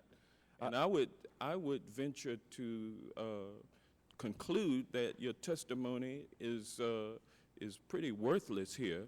But let me ask you this question, Mr. Bopp. You're a strong proponent of the death penalty, are you not? I am supportive of the death penalty in certain circumstances. And what about you, Ms. Jensen? Ms. Jessen, you support the death penalty also? In certain circumstances. Okay. And Ms. Oden, you No, I'm not. do not support the death penalty? No, I do not. Well, I give you an A for consistency. Thank you. You're welcome. And with that, I will yield back the balance of my time. I would now recognize the gentleman from Ohio. I'm sorry, Iowa. Boy, I got to get that right. Iowa, Mr. King. Thank you, Mr. Chairman, and I thank the witnesses for coming forward here today and delivering your testimony. And I know that sometimes reliving these things is a heavy burden, and I'm always impressed that when we have witnesses that can deliver that message from the head and the heart, from the direct experience. Listening to the gentleman from Georgia, and some of this doesn't quite fit up with my worldview. You might not be surprised to learn. But I noticed that, Ms. Smith, he didn't ask you your position on the death penalty, so I'd give you an opportunity to tell us. I'm against the death penalty. You're opposed to the death penalty. Yes, I am. Was your earlier testimony, though, that the dismemberment of babies is not necessarily an inhumane way for those babies to die? You're using the word baby. My definition of baby is a baby that is born. So if you're talking about fetuses, But you're talking about you acknowledge D&E that abortion. testimony, even I though, support D&E abortions. and you would not They are the assert that it's safest inhumane to procedure. dismember this unborn baby. I'm sorry, say it again. You would not assert that it's inhumane to dismember an unborn baby. I would not say it that way. I would say it's not inhumane to perform a D&E abortion on a pre-viable fetus. A pre-viable fetus would be an unborn baby, would they not? We're back No, to I that. don't We're, think a excuse me, fetus is I'll an just stop unborn this baby, but exchange that's because a you went through this with Chairman disagreement we Franks, have, and I yeah. think we've resolved that. That's a You have your disagreement we language and have. you're sticking to it. Yeah. And if anybody uses any other kind of term that describes it any differently, No, you I would just object want to to know that. what you mean by it. and So if let we me ask agree you on what another you mean question by it, then, I'll since answer we've the established where you are on this with many years of practice. And that is, do you recall when it hit the news a few years ago that that Red China, the Chinese, would bring criminals up on capital charges and through due process, the Red Chinese due process, convict them of a capital crime, sentence them to execution, and on their way to execution, harvest their organs and use those organs in medical practices in China? Do you recall that? No. Well, it happened. I believe you, but I was not. It does happen, and I recall that America was appalled by the idea that a heartless, barbaric civilization like the Red Chinese would sentence someone to death under their version of due process, roll them through the operating room on the gurney and harvest their organs, their kidneys, their hearts, their livers, their pancreas, whatever it is that they thought they could utilize at the time. And that was they'll say, the harvest of the execution. We were appalled at the immorality of executing someone and harvesting their organs. Does that appall you, Ms. Smith? Yes, absolutely. Yeah. I thought it might, and it appalls me. But I wonder glad what the we agree. Chinese might think of the United States of America to be borrowing $500 million from the Chinese, send that money over to Planned Parenthood, that money that gets flowed through their system ends up being utilized however Planned Parenthood decides, but we're helping to fund an organization that is dismembering babies, harvesting their organs, and selling those organs on the market, and we heard them negotiating for the price on the market, along with the methodologies that would be used in order to harvest more organs. Now, I wonder, and I'd ask you, what do you think the Chinese think of us if we are critical of them for harvesting organs from someone who has gone through due process and sentenced to death? I have no idea what the Chinese think of us, but I do think that the Supreme Court got it right when it recognized that the state has an interest in the developing and potential life of the fetus. I would agree it with grows that, and with my clock is time. running, so I appreciate you saying so. And I turn to Mr. Bopp and ask you that same question, Mr. Bopp. Would you care to have you heard of the practice in China of harvesting organs? Have you philosophically compared the two methodologies and what the Chinese might think of us? You know, yes, I'm familiar with those allegations, and and of course the Chinese are using the same utilitarian calculus that the abortion advocates here are using to justify the abuses that have been documented regarding a collection of fetal tissue. You know, such as Professor Smith. Well, the person's not viable, so therefore you can kill it at will. Well, the prisoner convicted of a capital punishment on the way to being executed is clearly not viable. And viable means the ability to long-term survival. So in their calculus, the way they treat human beings or don't respect human beings, then it would be perfectly appropriate to do what the Chinese are doing. If I could just tie this loop together, Mr. Chairman, is this that the United States is at least the United States is virtually borrowing $500 million from China and funneling that money through to Planned Parenthood. The fungible budget of Planned Parenthood, I will say, is being used to commit abortions that are dismembering babies and selling their organs on the open market by the evidence we've seen before our very eyes. I don't need an investigation to understand what's going on here. I hold those truths to be self-evident when I saw the video. And so this Congress, we're informing the public by this hearing, but the Justice Department needs to investigate and act. And if they see what I've seen by watching the videos, I believe that brings about prosecutions and eventually convictions. And I call upon the Justice Department, do your job. You've testified here before this committee that you're an independent branch of the government that is not directed by the President. The President stood on the floor of the Illinois State Senate and said a woman who wants an abortion has a right to a dead baby. I'm saying, There's nobody in this United States of America that should be compelled to pay taxes that are going to pay the interest on the debt to China so that something like this can't happen. Thank you, Mr. Chairman, and I yield back. And I thank the gentleman, and I would now recognize Ms. Chu for 5 minutes. Mr. Chair, I'm outraged by the sensational nature of this hearing that makes no pretense of being fair or impartial. And I'm outraged by the accusations made against an organization that serves millions of women in our country. In fact, 1 in 5 American women visit a Planned Parenthood center for health care at some point in their lives. For some, it's the only place that they can turn to for even the most basic of care. When our economy fell into tough times a few years ago, women, especially low-income women, turned to Planned Parenthood for affordable and dependable primary care services. They fill a vital gap that community health centers can't fill by themselves. The local affiliate in my district, Planned Parenthood Pasadena and San Gabriel Valley, was one of the targets of these videos.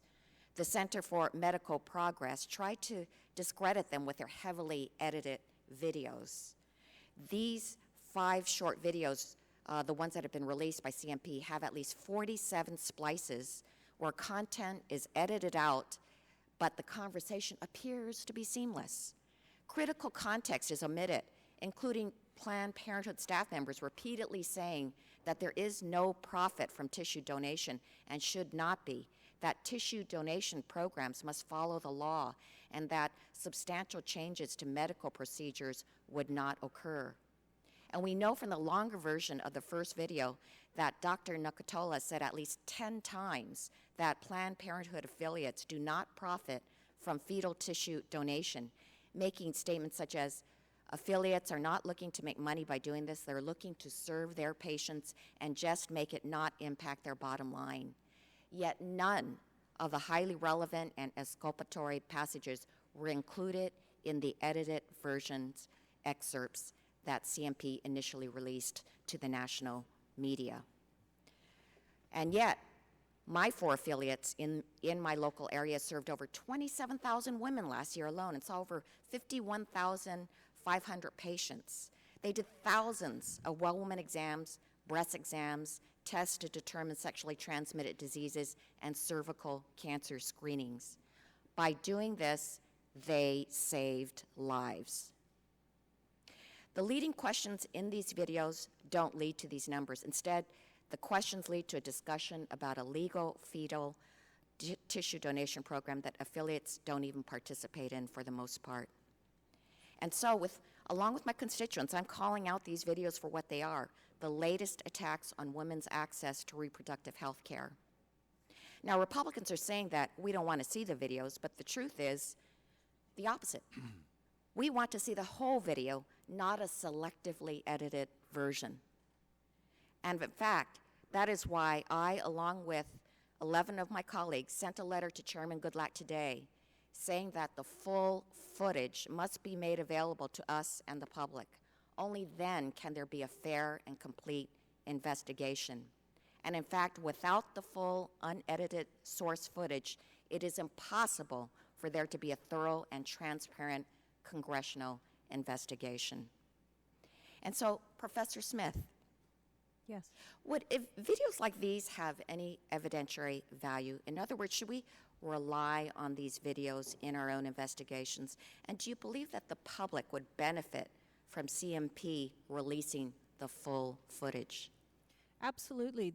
I think CMP should be required to release the full footage.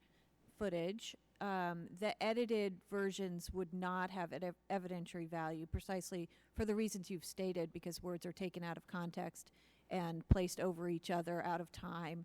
The way sometimes world leaders are made to appear to be singing pop songs, it's that kind of technique that's used on the internet quite often, and it's used here in these videos, and it's just as unreliable.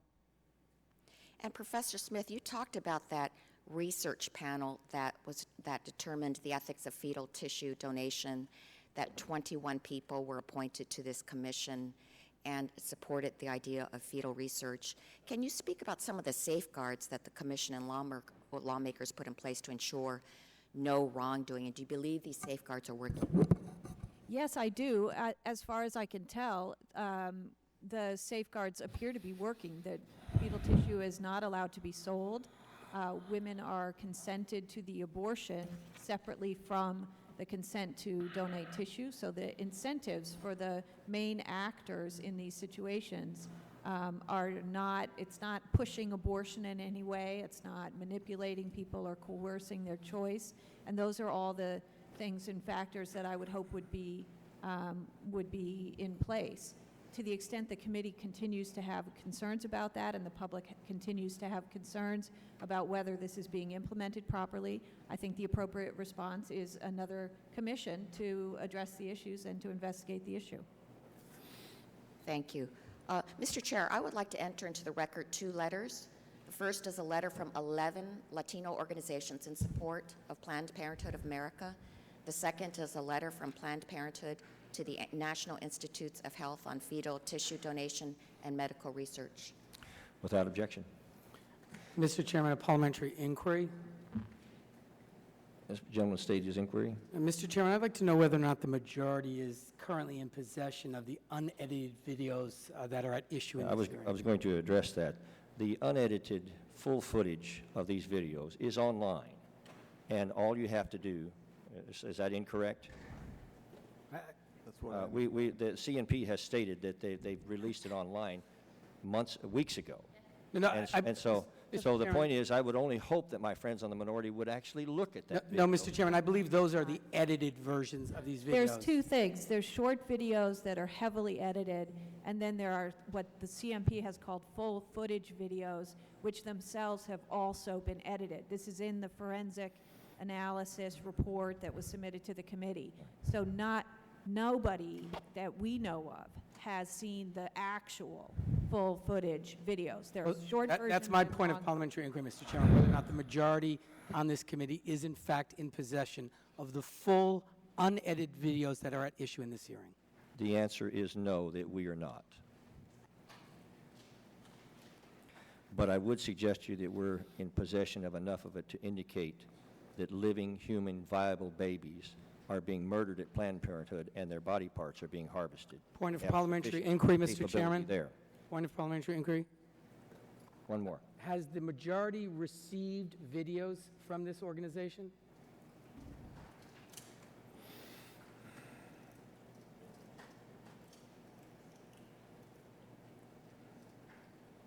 We have looked at the ones available to everyone else online. We have not received anything directly from the organization. Point of parliamentary inquiry. Has the I'm gonna move on, majority sir. communicated with this organization and sought copies of unedited versions of these videos?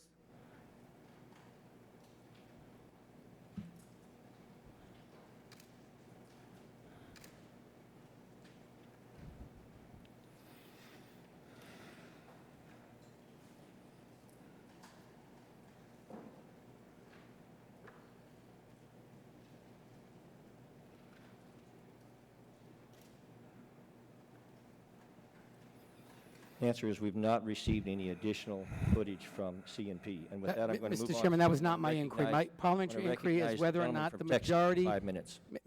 Point of parliamentary inquiry.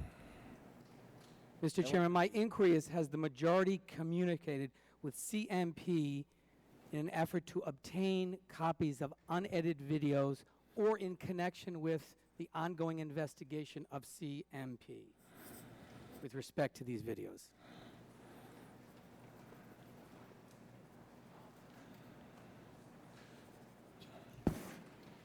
They're not in committee records at this time. And we've made no formal request for that. Thank you, Mr. Chairman. And with that, I'll recognize the gentleman from Texas for 5 minutes for his questions. Thank the chairman. It seems to me this hearing is not whether there is a crime that's been committed or not. That is I think, a decision for the Department of Justice to determine later, even though my friend from Georgia acted as that defense lawyer defending someone that hasn't been charged in his entire questioning. The issue is whether or not taxpayers should fund Planned Parenthood. That's the issue that's being before this committee today. I think the name, this is my opinion, the name is sort of interesting, Planned Parenthood. Maybe it should be Planned Non-Parenthood as opposed to Planned Parenthood, but that's just my personal opinion. Let me, we talk about women and all of this. I'm going to ask the ladies on the far left and the far right at the table, and maybe Ms. Smith in the middle, some questions. Ms. Oden, just your opinion, is there any reason taxpayers should fund Planned Parenthood? Are there other options where women can receive women's health care? Correct. You know, I don't have the statistics right in front of me, but your own state is funding women's health at a higher level at the state level. I was reading something yesterday that there is more funding than there had been in the past, despite the restrictions that have been placed on abortion facilities through different measures. So, you know, I think that's a great example that, you know, we know that the state of Texas is still funding women's health services at an all-time high level. I apologize that I don't have that specific information, but I was just reading it on the plane last night. And, you know, I have to just say, as a woman who survived an abortion, there is something wrong when health care and women's needs and women's empowerment is based on someone's life ending. Absolutely. Thank you. My understanding is there's 732 federally qualified health centers in Texas, and there are 38 Planned Parenthood centers in Texas. The issue about the videos and was it edited and was it not edited, it seems to be the discussion in Congress on multiple things. Do we have the full video? Do we have all of the emails? Do we have the side deals with the Iranian nuclear agreement? You know, we always seem to be missing something when we want to make a decision. And here we are wanting the full videos. I think that'll all play out. But the issue is whether or not there should be federal funds for Planned Non-Parenthood. Ms. Jessen, is it Jessen? Yes. Tell me a little bit about your knowledge of Planned Parenthood. I mean, based on your background and your life experiences, you don't have to go into those, but Margaret Sanger or Planned Parenthood, what do you know about them? Well, my biological mother went to a Planned Parenthood, and they advised her to have a saline abortion. So Planned Parenthood has had an enormous impact on my life. I have the gift of cerebral palsy as a direct result of a lack of oxygen to my brain from that procedure.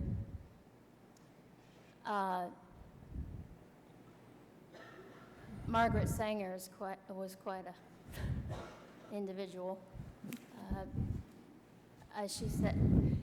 She said, as I want to, if I may, you may reread this quote that I quoted her earlier. She said, "The most merciful thing that a large family does to one of its infant members is to kill it." And I just, that's the woman that began this organization. Do you have a problem with statues of her in different prominent places in America? A little bit, yeah. Mm-hmm. I mean, do you or not? I mean, yes, yes. Do you think that, just your opinion, based on your life experiences, and I value you a great deal. Thank you. Do you think that the taxpayers should fund Planned Parenthood, an organization that does harvest, if we can use the term, body parts of the unborn? Absolutely not. Okay. Well, my time's expired, and I will yield back the balance of my time. And I thank the gentleman. Now recognize Ms. Lofgren for 5 minutes. Thank you, Mr. Chairman, and my apologies for having to step out. I chair the California Democratic delegation, and we had the Secretary of Labor meeting with us, and I had to go over for 50 minutes to deal with that. However, I've had the benefit of reading all the testimony, of course, hearing the testimony this morning. And, you know, it seems to me that there are a lot of distortions in terms of how we're approaching this issue. The real agenda here is pretty obvious, which is to try and outlaw or eliminate abortion in the United States. That is a right that women have under the Constitution, at least in the first trimester. And I think this is a thinly veiled attack on that right that women have. Now, Ms. Smith, you are at the law school, you've analyzed all of this stuff. I've got a list of the services that are provided by Planned Parenthood in my state, in California, 117 centers, just over 800,000 patients that could not be absorbed by the other clinics at all. None of the abortion services are funded by the federal government. It's only these other services, the contraception, sexually transmitted disease treatment, pap smears, breast exams, and even sex education and outreach. I'm just wondering what the impact would be, if you've had a chance to look at California's impact, if these centers were defunded, what would happen to their patients? Thank you for the question. Yeah, I don't have the exact numbers, but what I know is that, and I think this is the terrible irony of this hearing and this idea of defunding Planned Parenthood, is that if you defund the important non-abortion related services that the government funds around this country, including in California, what would end up happening is there would be a significant increase in the number of unintended pregnancies and therefore also an increase in the number of abortions that would occur. Now that's just the impact on abortion rates alone. We are also talking about the ability of women, particularly low-income women, to obtain high-quality services, services that simply cannot be absorbed by state community health centers, has been suggested. We're talking about wellness exams, cancer screenings, pap smears, STD testing, all kinds of services. So Planned Parenthood has become so popular not because it provides abortions, but because it provides a wide range of services that women and men need to stay healthy. And it does so at reasonable costs and with very high quality. And that's why I support Planned Parenthood, and that's why a vast majority of the American people do as well. Well, in my community, Planned Parenthood not only provides birth control and cancer screening and the like, but they provide pediatric care. You know, it's whole family. It's not just women coming in, it's women and their children that are getting immunizations and getting, you know, yes, and in fact, that's pediatric care. An important point, which is that the name Planned Parenthood, I would disagree with the member before. The name Planned Parenthood is indeed very apt because Planned Parenthood is about helping people plan their families, plan when they're going to have their families, and take care of their families to the best of their ability. Just a final question. There's been talk of shutting the government down and that, you know, then it would somehow stop Planned. What would happen to funding for Planned Parenthood if we had a government shutdown, you know, at the end of this month? Well, I think because I'm not an official at Planned Parenthood, I don't know what would happen exactly with their funding stream when they get federal It's money mainly Medicaid and when funding. it would come in. It would be Medicaid recipients would not be covered, I assume, for their services and for their health care needs, and would be unable to go to Planned Parenthood clinics. and women would go without necessary, and their children would go without necessary health care. But it wouldn't defund abortions because there's no No. federal money going into abortions. No, it wouldn't defund abortions. This question about fungibility of money, I think, is quite ironic. Also, under federal law, we don't consider money fungible in this way because it really doesn't apply in these. It doesn't move from one sphere to another. For example, in our religious freedom cases, we allow the funding of secular services at faith-based organizations, and we do that, and we say it's not an Establishment Clause violation because the money that goes to religious activities at those same organizations is separately funded. So we recognize the ability we can keep those things separate in our head in that context. I think we should be able to keep those things separate here as well because they are separate in reality. My time has expired. Thank you, Mr. Chairman. And I thank the gentlelady, and I'll now recognize Mr. Gowdy for 5 minutes. Thank you, Mr. Chairman. Mr. Bopp, can you describe the process of a partial birth abortion so people will have a better understanding of why it might have been banned, and they may actually have a better understanding of why Professor Smith would have argued against that ban?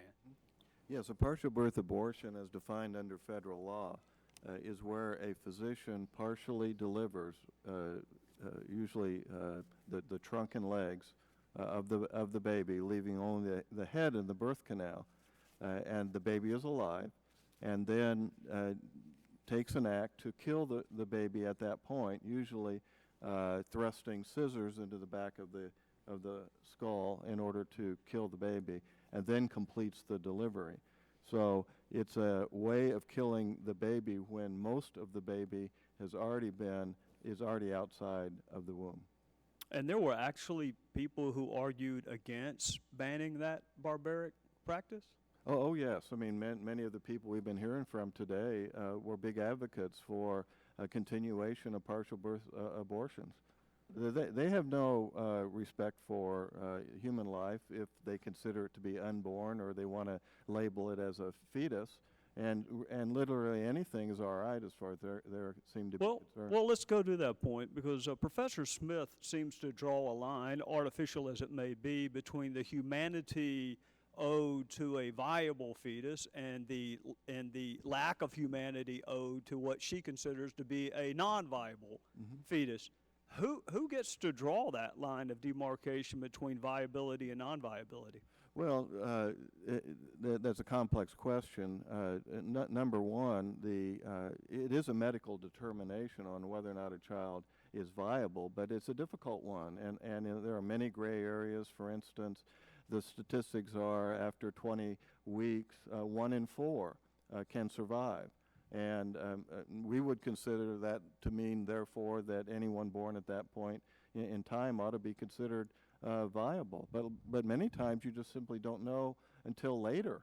I haven't heard any people that work at abortion clinics are able to make that fine and complex medical decision. No, I think Professor Smith, if I heard her correctly, said that she was not a doctor and it should be up to the doctors to make that determination. Although I did note the irony, it was 9 damn lawyers who came up with that plan, not of one of whom was a doctor. And I also noted the irony of Hank Johnson wondering why there weren't more women on our side of the aisle when they tend to target those who seek office as Republican women.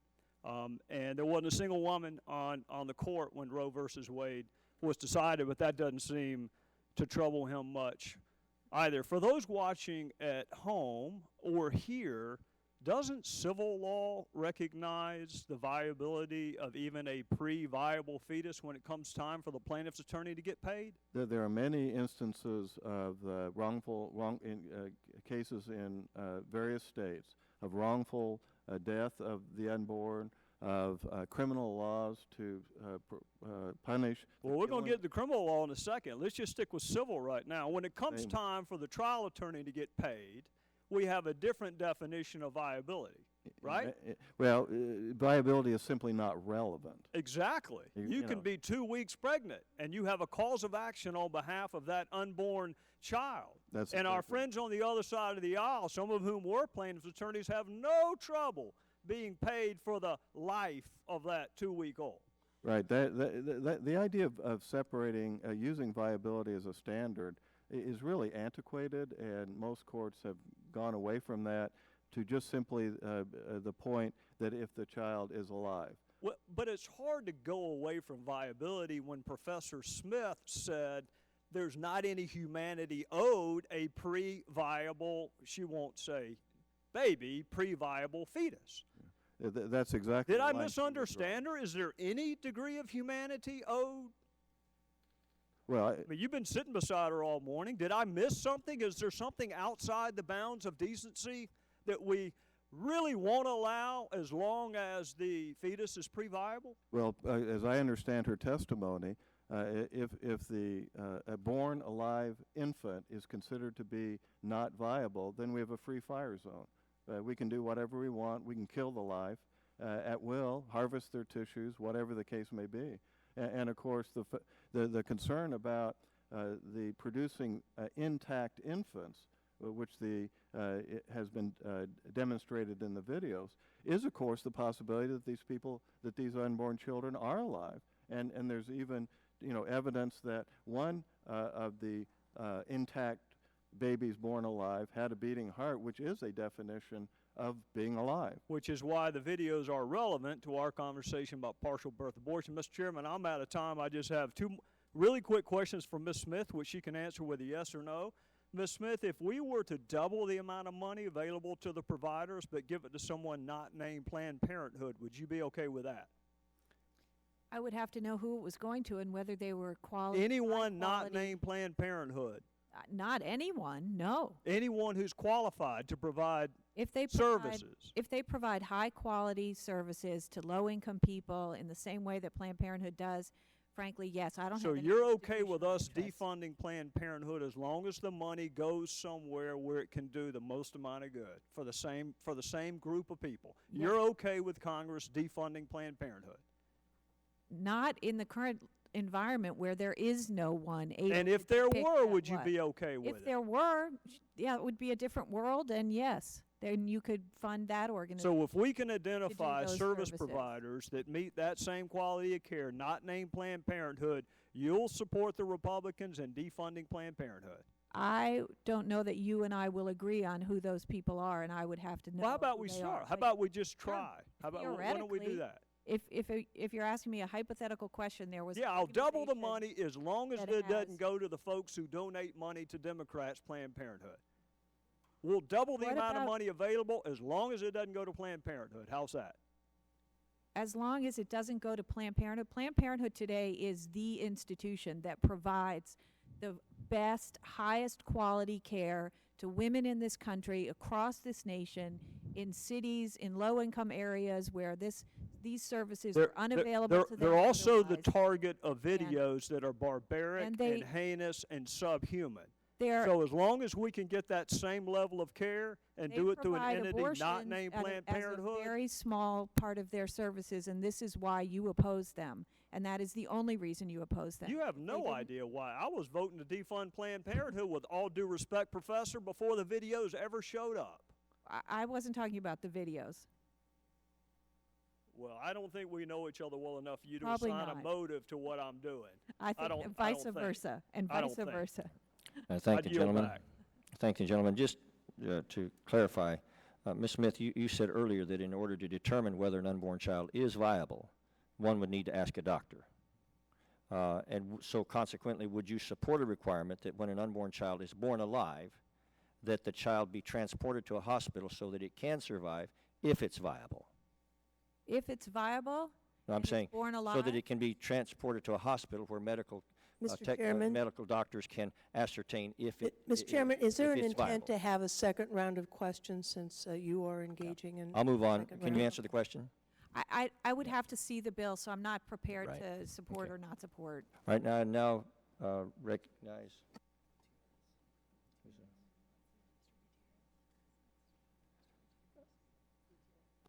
Mr. Gutierrez, I believe you're next in line. Thank you, Mr. Chairman.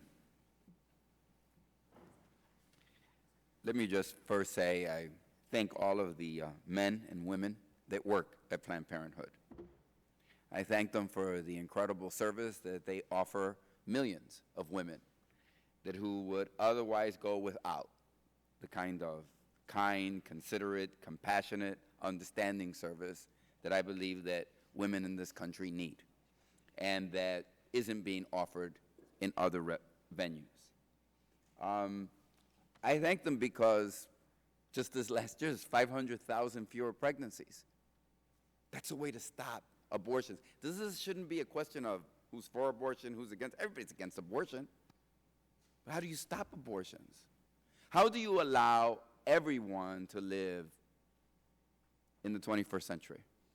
How do you allow women to live freely in the 21st century if they're not in charge of their reproductive system?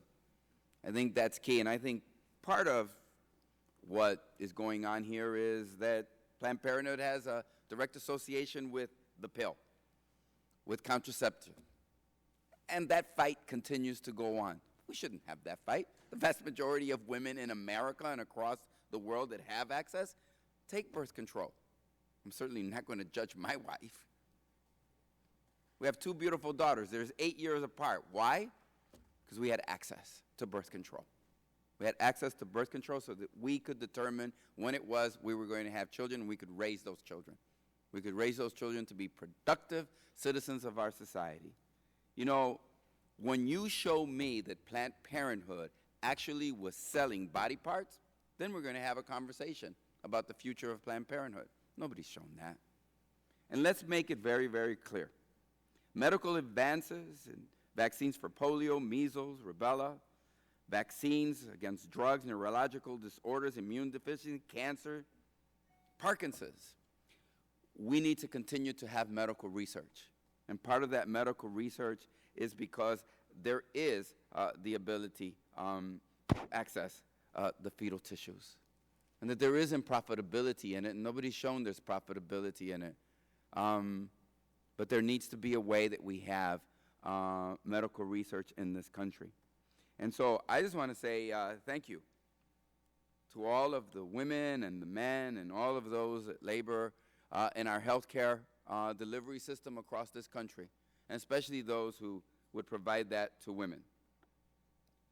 80% of the clients receive birth control services. That's 516,000 unintended pregnancies annually. I want you to think about that. And I want you to think about the estimated 1 out of 5 women in the United States has visited a Planned Parenthood health center at least once in her life.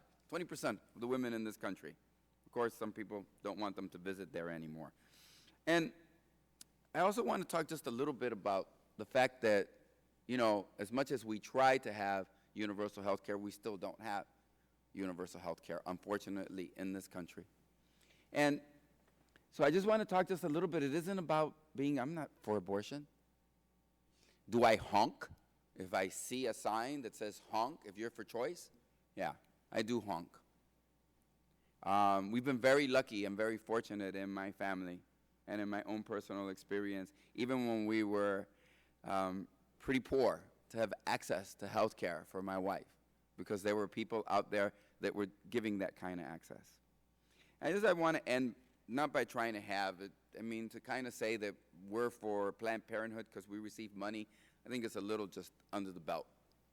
This is really about women and about what's the law. So just 2 last points.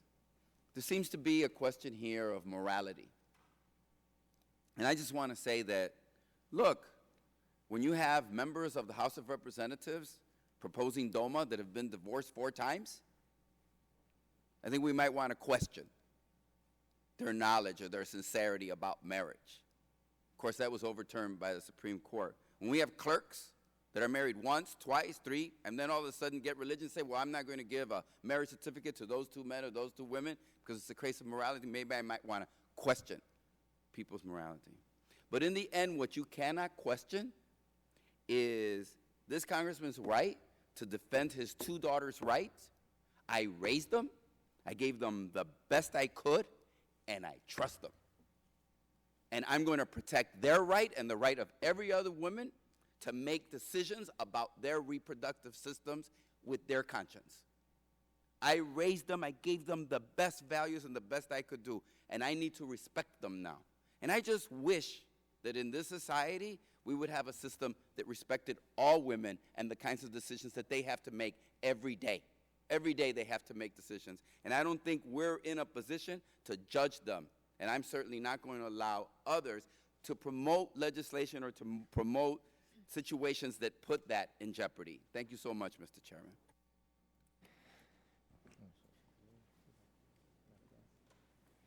Now recognize Mr. Labrador for 5 minutes. Thank you, Mr. Chairman. And in fact, I'm really grateful for the words of morality that we just heard from my good friend Luis Gutierrez, because this is an issue of morality. This is why we're here today. I want to begin by making it clear that to me, it's not an issue simply of whether Planned Parenthood broke the law by selling fetal body parts obtained through abortions. In fact, I don't know if we're ever going to be able to answer that question, whether it was illegal for them to do what they were doing. The real tragedy is that we're confronted with today is that human beings have been reduced to mere commodities in this practice, and federal dollars are contributing to it. And I think that's immoral. I do not want to contribute to a system that profits from someone's fate, nor do I want to subject millions of taxpayers to supporting this violation of life.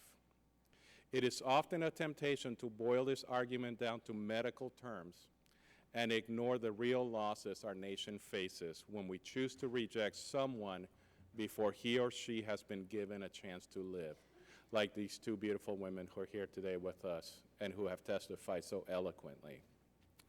I commend both Ms. Jessen and Ms. Oden for the courage to come before this committee as living expressions of life's potential. I am certain that life has not always been easy for them, but I am incredibly grateful that you were given the opportunity to live and that you are choosing to spend time with us today. I too could be said to be a survivor of abortion. My mother, God rest her soul, passed away 10 years ago this month. I love her, and I love her most of all because at the time of her pregnancy, when she was a single mom, she was encouraged by people like Ms. Smith and others to abort me. She was told that the only way she was going to have a life, a good life, was making sure that she did not have this child. And she did make a personal choice, a choice that should be respected. She made the choice to give me life, but not to just give me life, but to give me a good life, to raise me to the best of my ability, to become the best that I could do. She made a deal with her God that if she was going to have this child, she was going to do everything in her power to make sure that this child had a good life. Even though she was a single mom, she didn't have any money, she didn't have much in her life, she was going to give me the best opportunities and everything that was available to me. And when we talk about this in scientific terms, we forget that we are talking about children. We are talking about human life. We're talking about people who have a God-given potential to be the best that they can be and to be everything that they can be. So I hope we don't forget that. And when I watch those videos, I have to admit that I could only watch 2 of them. I think there's 7 or 8 of them. I could not watch after the second one because I was sickened to my core. To me, it was immoral. I don't know if it's illegal, Ms. Smith, but it was immoral what I was seeing on that video. We can have a discussion whether at some point there should be abortions. You and I will disagree on that discussion.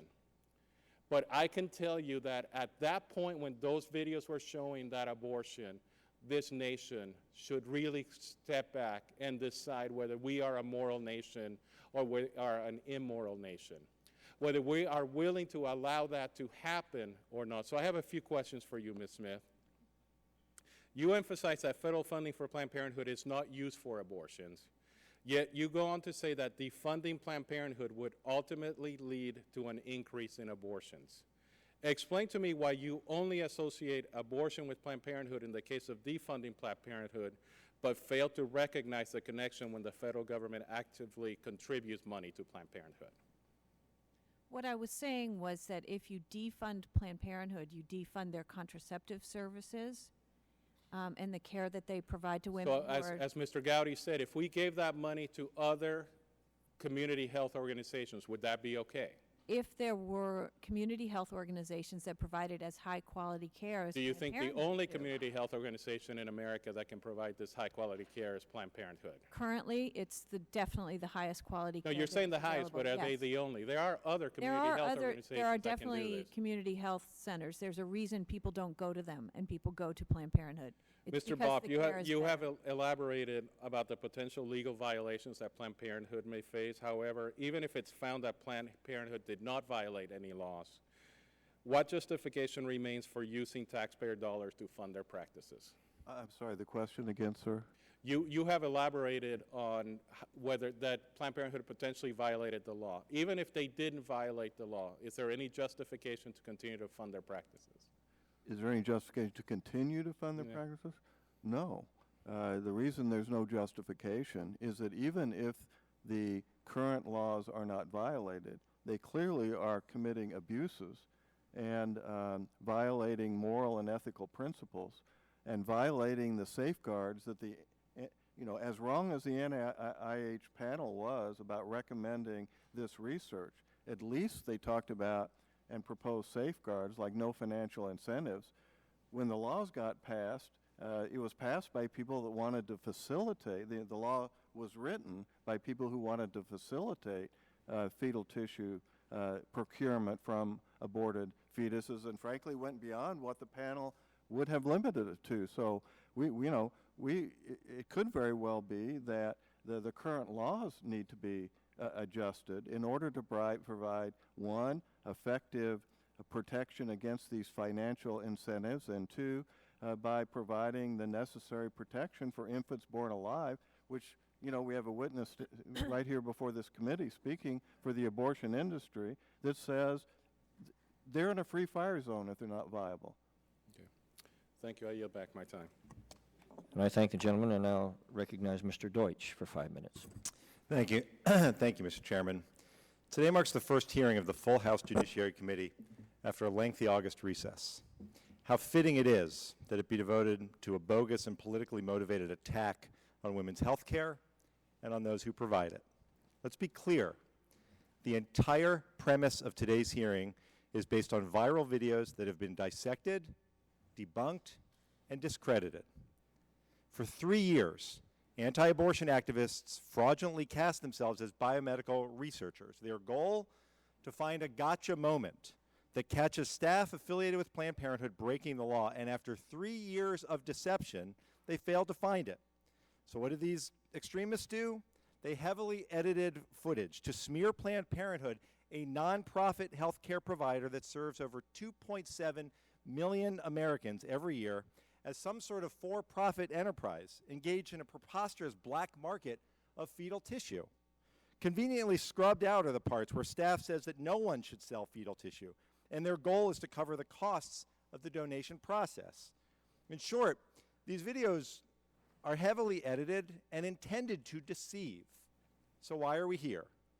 We've already learned that Planned Parenthood did not engage in any wrongdoing, that they only do fetal tissue donation in a handful of states, that fetal tissue research was consensually obtained through legal abortions was legalized by Congress in 1993 with bipartisan support, that Planned Parenthood's goal is to fulfill the wishes of those patients who decide to donate fetal tissue to science, and perhaps contribute to research that may someday yield cures to Alzheimer's and blindness, muscular dystrophy, and so many other ills. So fetal tissue research is legal. Family planning is legal. And as much as some of our witnesses today like to pretend otherwise, abortion is legal. Yet here we are. This deception has led Congress to hold the first of apparently several hearings. This deception has led presidential candidates to pledge to defund Planned Parenthood, a provider that 1 in 5 American women relies on in their lifetime. Well, guess what? No federal funding goes to abortion. So when you defund Planned Parenthood, you're just defunding the over 97% of what they do that is not abortion, meaning you defund pregnancy tests, you defund birth control, you defund screenings for breast cancer and cervical cancer and ovarian cancer, you defund vaccinations, you defund access to referrals to other hospitals and specialists, and you deny prenatal care. So what happens when you defund Planned Parenthood, a provider that serves over 2.7 million Americans? You defund access to health care that has nothing to do with abortion. Well, let me correct the record here. Planned Parenthood does spend federal funding on birth control that prevents unwanted pregnancies that may lead to abortions. Indeed, in 2013 alone, Title X sites like Planned Parenthood helped prevent 1 million unintended pregnancies, which statistically would have likely led to over 300,000 more abortions that year. I honestly don't know why we're here today, but here's what I do know. I know that not a single one of the men sitting on this dais today ever had to cap a sentence about their educational goals or their career plans or their financial aspirations with the phrase, unless I get pregnant. I know that federal law already prohibits Planned Parenthood from using any tax dollars on abortion-related care. Frankly, I think all women should have access to legal abortion regardless of their financial means. And I know that this movement to defund Planned Parenthood is not just an attack on the constitutional right to a safe and legal abortion. It's an attack on the entire concept of reproductive justice, which is the idea that all women, regardless of their race or sexual orientation or economic background, have the right to education about sexual health and the right to manage their reproductive health. That they have the right to delay childbearing until they are ready to become mothers. That this right to control their fertility gives them a better shot at controlling their own destinies. Today's hearing, Mr. Chairman, is an attack on the autonomy and therefore on the dignity of women. I, therefore, will not dignify it with any questions, and I yield back the balance of my time. And I'm grateful. We now recognize Mr. Ratcliffe for 5 minutes. Thank the chair for convening this hearing, although I certainly wish it wasn't necessary and that the horrifying events that have prompted it had not occurred in our country. I'm grateful for pro-life leaders like Chairman Goodlatte who are spearheading this critical investigation. And I think it's worth pointing out that that's what this is. It's an investigation. And it's the beginning of an investigation, not the end of the one. I didn't come here to make conclusions, unlike some of the Democratic colleagues of mine who have been making conclusions from the beginning of this hearing. In fact, the ranking member's opening remarks, he stated that there was no credible evidence that Planned Parenthood had violated the law. He said that before he heard a single word of testimony here. The Democrats in this room, my colleagues across the aisle, can feign outrage, but this is the obligation of Congress. The federal tax dollars are going to Planned Parenthood. We have an obligation as duly elected representatives of the people to determine whether or not they're using those federal tax dollars to violate the law. So my colleagues across the aisle can be upset, but Congress is doing exactly what it should do here today. The gentleman before me just commented on the fact that Congress has returned after a month of recess. Well, I can tell you what the 700,000 people in East Texas that I'm privileged to represent wanted to talk about. They wanted to talk about what they saw on these Planned Parenthood videos. Now, again, my colleagues across the aisle can say that the videos aren't real, but they're very real to the 700,000 Texans that I represent. And I came here today to ask some questions about that, and I think that the Texans that I represent and Americans generally have been sickened by what they've seen on those videos. Professor Smith, earlier today you referred to Planned Parenthood as a beloved institution. I don't know Planned Parenthood. All I know is what I've seen on the videos and what their representatives have said. And in examining that footage, I don't see a beloved institution. I see an organization that appears to have a blatant disregard for human life, at least what appears on the video. Now, I know that you've talked about how those videos are not reliable, but that's not the same thing as saying that they're not true. You're not here today under oath to say that none of those statements made by Planned Parenthood employees were not true, are you? Certainly some of the words they uttered, many of the statements they said, they did say, absolutely. But I think the videos were edited to make it seem that they said things they didn't say. Well, and again, I'm not asking you to say that they're true. What I'm saying is, would you at least agree with me that if the words as you heard them on the video are true, that there were some outrageous statements made? Well, we'd have to talk about which statements, I think, so. Okay, well, let's talk about some of those statements. Ms. O'Donnell said, and I'll quote it exactly, This is the most gestated fetus and the closest thing to a baby that I've ever seen. And she taps the heart and it starts beating. I knew why that was happening. The nodes were still firing, and I don't know if that means it's technically dead or it's alive. It had a face. It wasn't completely torn up. Its nose was pronounced. It had eyelids. Since the fetus was so intact, she said, okay, well, this is a really good fetus, and it looks like we can procure a lot from it. We're going to procure a brain. I'm not asking you if that statement's true. I'm saying, if it is true, would you agree with me that that's outrageous, and it raises questions about the legality of actions being taken at Planned Parenthood? I don't think it raises questions about the legality of the actions. I think what she's talking about is an abortion of a pre-viable fetus in ways that are distasteful to many of us. And I think the language is perhaps not sensitive to people and how they want to think about a fetus. We often equate fetus with baby. In fact, members of this committee have done so repeatedly today, and that makes us think about full-term gestated babies rather than fetuses in a very early stage of gestation, which is what she's talking about. So when you juxtapose those images in your mind, it becomes very distasteful. But when you're talking about a very early, undeveloped, well, let me reclaim my time here. I understand we're going to situation. We're going to disagree about. You use the term fetus. I'll use the term baby. But that statement, as I read, doesn't give you reason to think that Congress should investigate whether or not that statement, if true, perhaps violated the partial birth ban or the Born Alive law? There's nothing in that statement. Let me talk briefly about. Well, let me move on. You've told me that you don't agree with me. Okay. We're just going to have to agree to disagree. But something earlier that you said with Congressman Gowdy was that you'd be okay with Congress defunding Planned Parenthood if it made those same federal tax dollars available to other providers that were qualified to give health care to women in this country. If there was an institution that provided as high quality care as Planned Parenthood does on a consistent basis. Well, that's not what you said earlier. Well, let me correct the record and be more clear about it. Yes, that's what I'm talking about. Okay. Is well, so did you know that there are 20 federally funded comprehensive care clinics for every one Planned Parenthood in this country? There are many community health centers. And are you aware that there are actually 13,000 federally qualified health care centers for women in this country?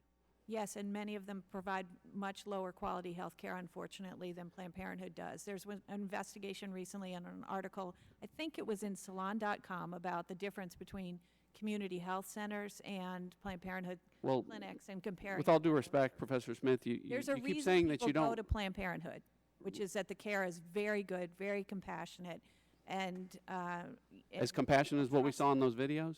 People trust them. All right. Well, we're just going to have to agree to disagree on that. I do want to reserve some of my time to. Unfortunately, the gentleman's time's expired. Oh. Then I will yield back. And the chair thanks the gentleman and recognizes the gentleman from Washington, Ms. Delbany. Thank you, Mr. Chair. I wish I could say I'm surprised that this committee's first order of business after this August break is to launch yet another attack on women's health, but I'm not. Already this year, the House has voted to restrict reproductive health care in private insurance, to enact a sweeping 20-week abortion ban, and to allow employers to discriminate against their workers for using birth control. And now we're conducting a so-called investigation that's rooted in extreme anti-choice ideology rather than evidence and facts. It's shameful that this committee is legitimizing the extremists whose only real intent is to intimidate women and their health care providers and to shutter Planned Parenthood clinics in communities across the country. In my state of Washington, we are already seeing the consequences of these irresponsible, baseless attacks. Last Friday, one of our Planned Parenthood clinics was the victim of arson, a senseless act of violence. It's past time for Congress to stop focusing on ideology and start focusing on the facts. And the fact is that defunding Planned Parenthood would have a devastating impact on women's access to care. That care includes well women visits, cancer screenings, immunizations, birth control. In fact, more than 90% of the services provided by Planned Parenthood are preventative. We cannot allow the reckless actions of a few extremists to jeopardize the critical safety net provided by Planned Parenthood. And with that, Mr. Chair, I'd like to submit for the record a letter from 92 organizations, including the National Women's Law Center, expressing their support for Planned Parenthood. Without objection, it will be made a part of the record. Thank you.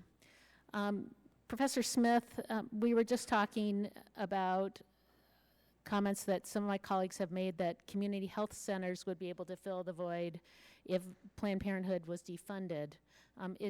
I'd love to get your opinion on that. Is it your understanding that some Americans would be left without access to preventative health services if they were no longer funded and those services were no longer available? That's right. I don't know the details. I haven't studied all the areas that are without community health centers, but I know that there are many places that simply don't have access to them. I also question the level of services that are provided in some of those centers as well. And Planned Parenthood remains the only option for many people to obtain these services.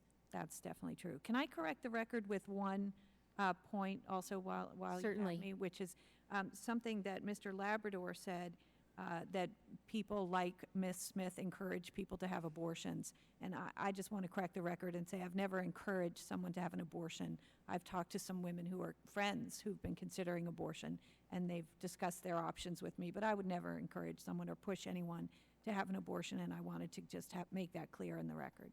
Understand.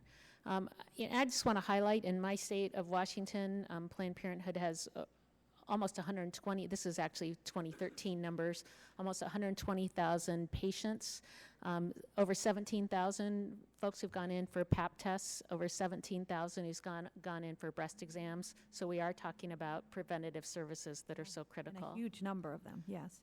And in your opinion, are there particular groups that would be impacted more significantly if Planned Parenthood services preventative services were no longer available?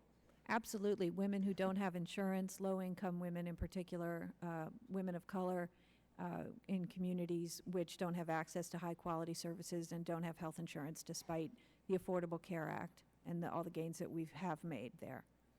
And, as we talk about some of the attacks, that we have seen against Planned Parenthood, you talked about this in your testimony. There's a history of this. Can you elaborate a little bit more on that? Yes, there have been 9 different similar kinds of smear campaigns just since 2000 using these kinds of videos, accusing Planned Parenthood of everything from hiding statutory rape to, I forget all the different ones. There have been a number of them, and Mr. Bopp was asked about them previously as well. And that certainly has gone on. Every time there's been a full investigation, there's a huge hue and cry about it. It gets in the press. Everyone goes crazy. Congressional hearings are held. Things are investigated, and the claims are debunked. It's happened again and again and again, and I will predict that will happen again this time. Thank you. It's unfortunate that it is happening right now. Thank you, and I yield back the remainder of my time, Mr. Chair. The chair recognizes the gentleman from Michigan, Mr. Bishop, for 5 minutes.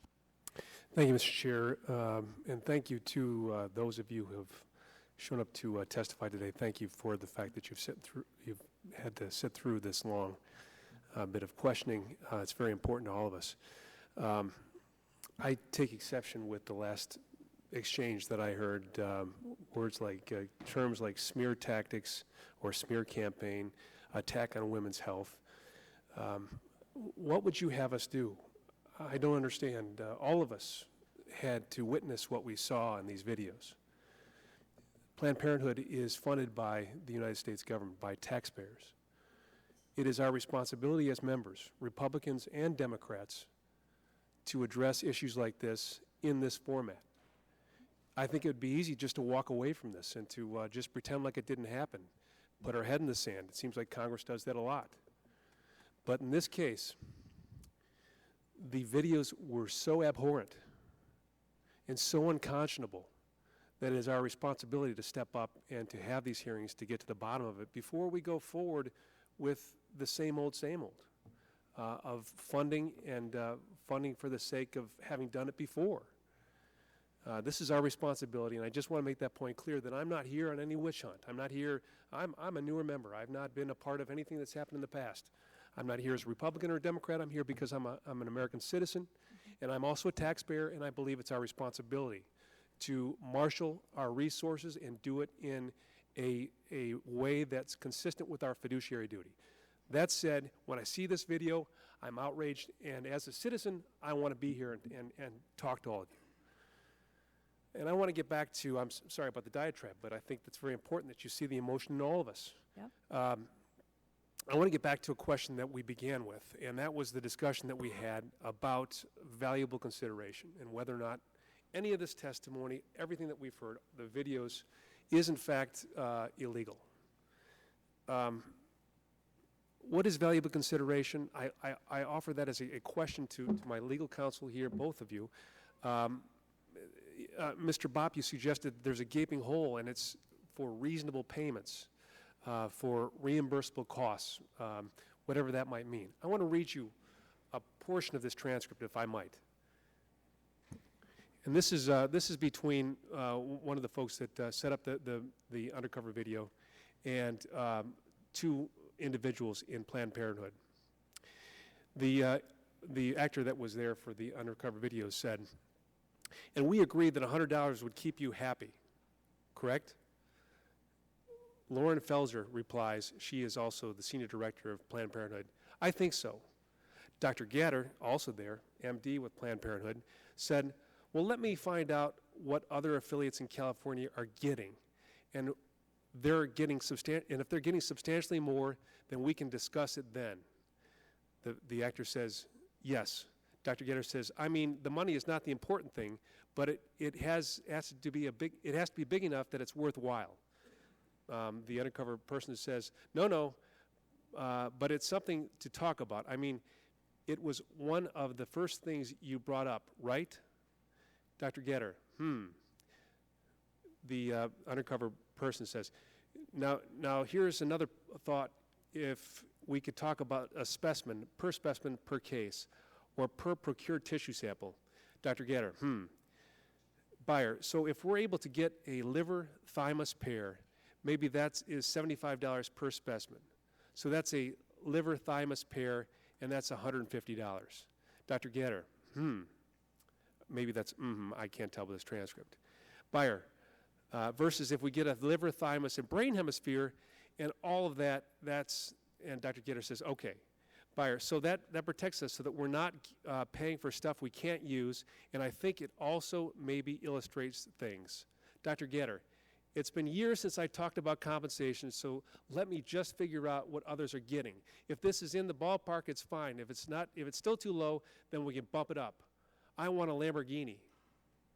Undercover person says, "What did you say?" And Dr. Gatter says, "I said I want a Lamborghini." Now, I just read you a portion of that transcript, of that video, and I want to know how this appears to be a flat fee exchange. It almost as though they're at a restaurant picking from a menu. Is that not valuable consideration that they're talking about? And have we had any discussion about reasonable payment for reimbursable costs? Well, that is what, your last point is what is noteworthy, because paying anything is a valuable consideration.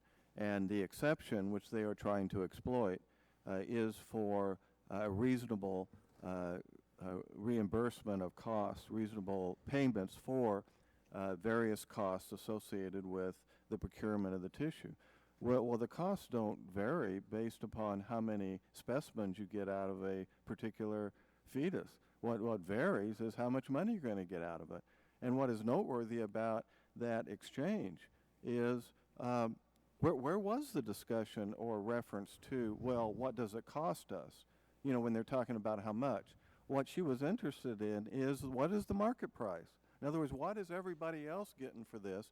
Not because of our costs, but because of what they're getting. That discussion is 100% about maximizing the amount of money that is obtained based on market considerations and based on per specimen. Costs are not going to change no matter how many how many specimens you get, and not based on any idea of what are the costs related to the procurement? Thank you. I know that my time has expired, Mr. Chair, but if I might, the video to which I just referred to and what this committee has repeatedly referred to throughout this hearing is a material part of this discussion. And at this time, I would ask unanimous consent to enter into the record the entire transcripts, all the transcripts from these abhorrent tapes that we have been discussing today. Without Point of objection. parliamentary inquiry, Mr. Chairman. I'm sorry? A point of parliamentary inquiry. Sure. Are those transcripts complete and full and unedited? Do they contain all of the statements made? Because I think a review was done that demonstrated the transcripts were inaccurate, and I think it's important if the committee is going to admit them and rely on them that we should have some affidavit ensuring that they are in fact complete, fair, and accurate recordings of what was actually said in the complete, unedited recordings. Mr. Chair, if I might respond. Because we're going to just Absolutely. compound injury upon injury if we're going to admit to this committee a set of transcripts that are inaccurate, that distort exactly what happened, and rely on them. We have a responsibility to be sure that they're complete and accurate. Is the gentleman requesting that the transcript of the public video be made a part of the record? Yes, these are the public videos that appear on the Reserving the So, right so to much like a object. transcript of any other No, quite unlike program that is made available through a news organization or anything else. That's what the gentleman is requesting. Reserving Exactly, the and- right to object. And members can assign credibility to whatever part of this. You're not transcript is- characterizing it. You're just putting into the record the Exactly. a transcript of the public record. What's Reserving appeared to the right everybody. to object. What purpose does the gentlewoman or I would like to comment, it has been the policy of the committee to not object to putting anything in the record of whatever evidentiary value. So I do understand that tradition, and it is not my intention in the end to object. But I would like to note that if we're going to agree with this, we must also include the forensic report by the Fusion Group that analyzed the video, showing that it has no if evidentiary the value. gentleman wishes to offer that, I would be happy to put that in the record if there's no objection to that as well. That would be my request, Mr. Chairman. All right. Without objection, both those documents will be made a part of the record. And the chair thanks the gentleman, and now recognize the gentleman from Rhode Island, Mr. Cicilline. Thank you, Mr. Chairman. Thank you to the witnesses for being here today and for offering your differing viewpoints on this very difficult issue. And I know the passion that accompanies both sides, as well as passion for my colleagues. I'm still kind of struggling with what exactly this hearing is about. Issues have been raised with respect to the fetal tissue research. It's clear that there are established scientific protocols that were followed. There's a correspondence in the record from August 27th that confirms that. There's been a lot of discussion about late-term abortion, which of course is prohibited under federal law. And then a lot of discussion about the central question of whether women have a constitutional right to make decisions regarding their own reproductive health care. That's also a settled question of law. You said, Mr. Bopp, that you, in your written testimony, reviewed these recorded conversations released by the Center for Medical Progress, and they reveal many legal issues with Planned Parenthood's procedures and practices regarding fetal tissue procurement. And you based it on your review of these video recordings, and then you were asked about a series of allegations that laws may have been broken in the generation of these videos, federal tax laws, criminal laws in California that prohibit fraud and forgery, making false charitable solicitations and the like. And Mr. Dalian, the lawyer, recently advised a federal court that he intends to invoke his Fifth Amendment right against self-incrimination in response to a lawsuit alleging he violated federal and state laws. And you said further that you were advised by this committee not to discuss the circumstances that occurred in the production and editing and alteration and securing of these videos. Is that correct? As you're aware, the purpose of this hearing is not part of. That's not my question, purposes Mr. Bopp. of Were this you hearing. advised by the committee counsel not to discuss the allegations of criminal behavior in the generation of these videos? No, That's a I yes was- or no? I'm not answering yes or no to that. Well, were you advised? You said you were not. You were advised not to discuss. You misstated what I said I was advised about, so how can I say yes or no? Were you advised not to discuss how these videos were produced, I and was- whether it was done in violation of law? I was advised that that's not the purpose of the hearing, and I shouldn't comment. Okay. What this really is, Mr. Chairman, members of the committee, is creating an opportunity to defund Planned Parenthood and to make it more difficult for women to have access to full reproductive health care.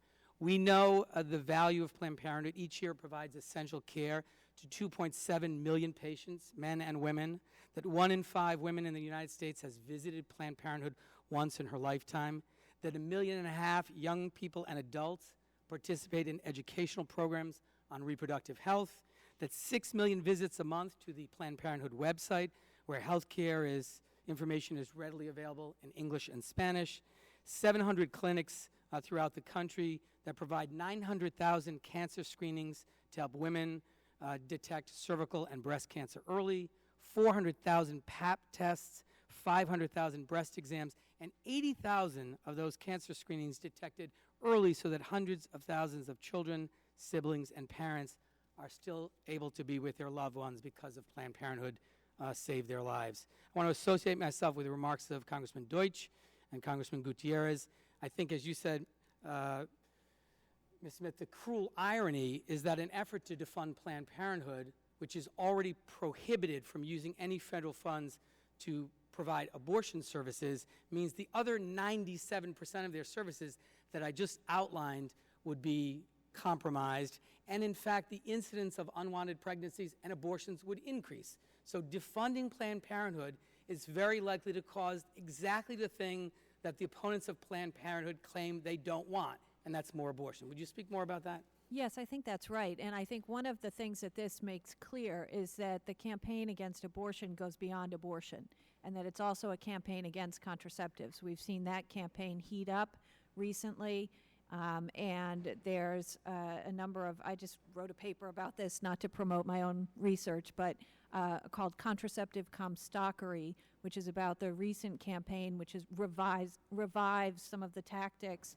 of anti-abortion and anti-contraceptive advocates in the late 1800s and into the 1950s. So that continues today. Yeah, it's very disappointing, since many of us had hoped that this issue has been settled, that women have the right to full reproductive health care, that they have a right to make decisions about their own bodies in consultation with their own physicians and their own conscience, and that to have our first hearing, the Judiciary Committee, another effort to make it more difficult for women in America to access high-quality health care, is incredibly disappointing. I thank you for your testimony. I yield back.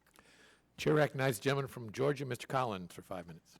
Thank you, Mr. Chairman. I ask unanimous consent to enter into the record opening statement. Without objection, it will be made a part of the record. Thank you, Mr.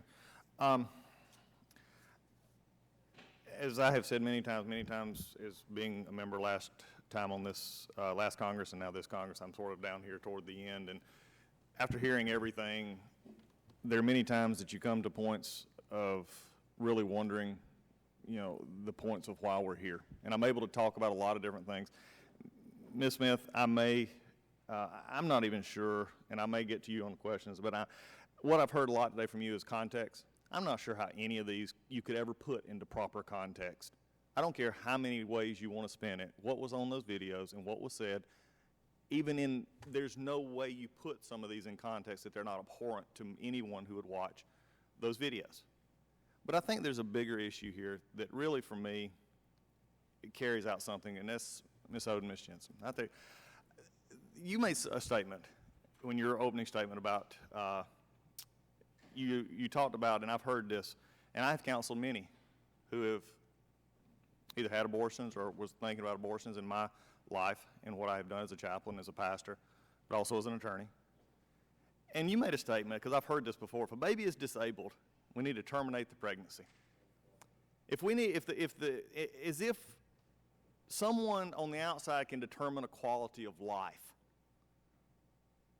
And that, frankly, from my position, was what's mentioned by even a friend of mine. He's a friend. We disagree greatly on this issue. It is many times a mom and a dad who are facing a tough decision, just like we did 23 years ago. When my daughter, we found out she had spina bifida. My wife went back to work, and in a time of much emotional turmoil, a colleague of hers said, I'm in very interesting ways, I'm being helpful. You have choices. You don't have to go through this. We were a young couple back then. She was just starting teaching, and I was working. Yeah, there's life choices made, Miss Smith. But as you go along and as you look at this, my wife finally figured out what she was trying to tell her. She said, you can go kill your child, and you won't have to worry about it anymore.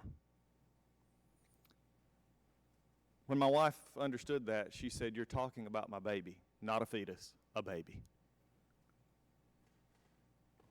Today, I think we miss this, and this is what gets lost in this debate about quality of life and other issues of when they're born and how they're not born.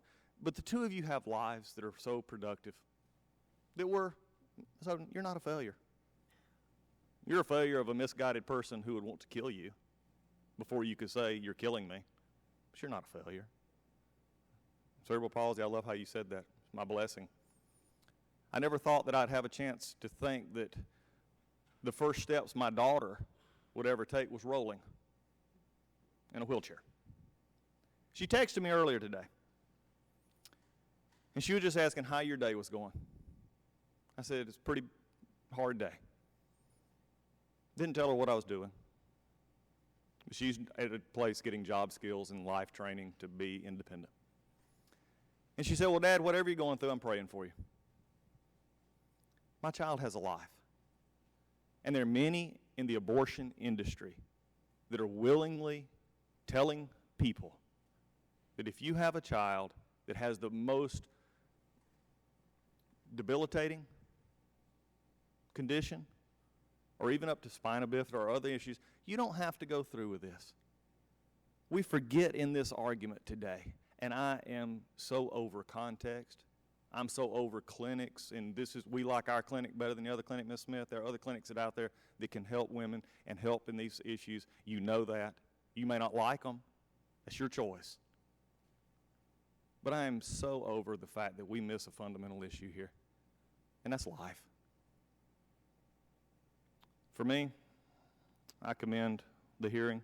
I think it is something because I just don't see a context that can be actually explained away. We want to. And if I was you, Ms. Smith, I'd want to as well. But at the end of the day, let's stand up and ask the hard questions. And remember that life, and remember those, as you said, Ms. Jensen, even those who don't really have a voice. If we don't let them have a voice, then they are silent. But for many of us, we'll never be silent because life is precious. And for me, they deserve a birthday. And with that, Mr. Chairman, I yield back. The chair thanks the gentleman and recognizes the gentleman from California, Mr. Peters. Thank you, Mr. Chairman. It's been a long day for the witnesses in particular. I want to thank you all for being here and spending the time. I do observe that there's a sad, a cruel irony in those who say they're against abortion, trying to defund an organization that works so hard to prevent them. And one of the core missions of Planned Parenthood is to prevent unwanted pregnancies, and my colleagues apparently want to shut it down. We're late in the day, and a lot of people have said a number of things, but I'd emphasize a couple. We were called out as taxpayers here, and I'm a taxpayer too. And I want you to know that I appreciate what Planned Parenthood has done to prevent STDs, to give cancer screenings to low-income women, and to provide contraceptive care. All of those things save us money as taxpayers, and I think that should be not lost on us.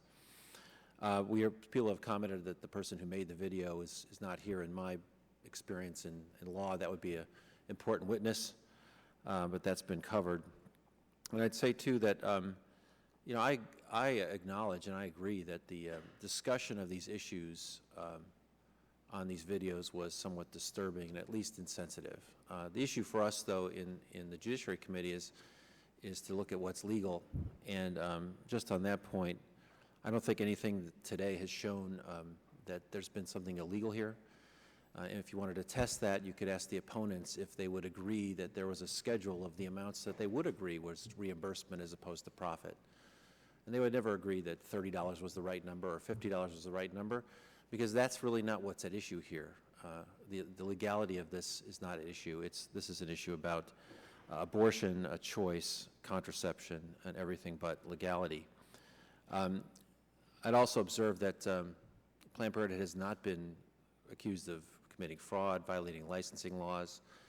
violating the Medicaid statute. So there is a legal issue with respect to carving them out from Medicaid. And that's been litigated in a number of states because any provider may provide these kinds of care unless they're found to have violated these laws. Planned Parenthood hasn't been, and attempts to cut them off in Tennessee, Indiana, Arizona, North Carolina have all been fruitless for those reasons. So I think it's illuminating in many ways to have this hearing.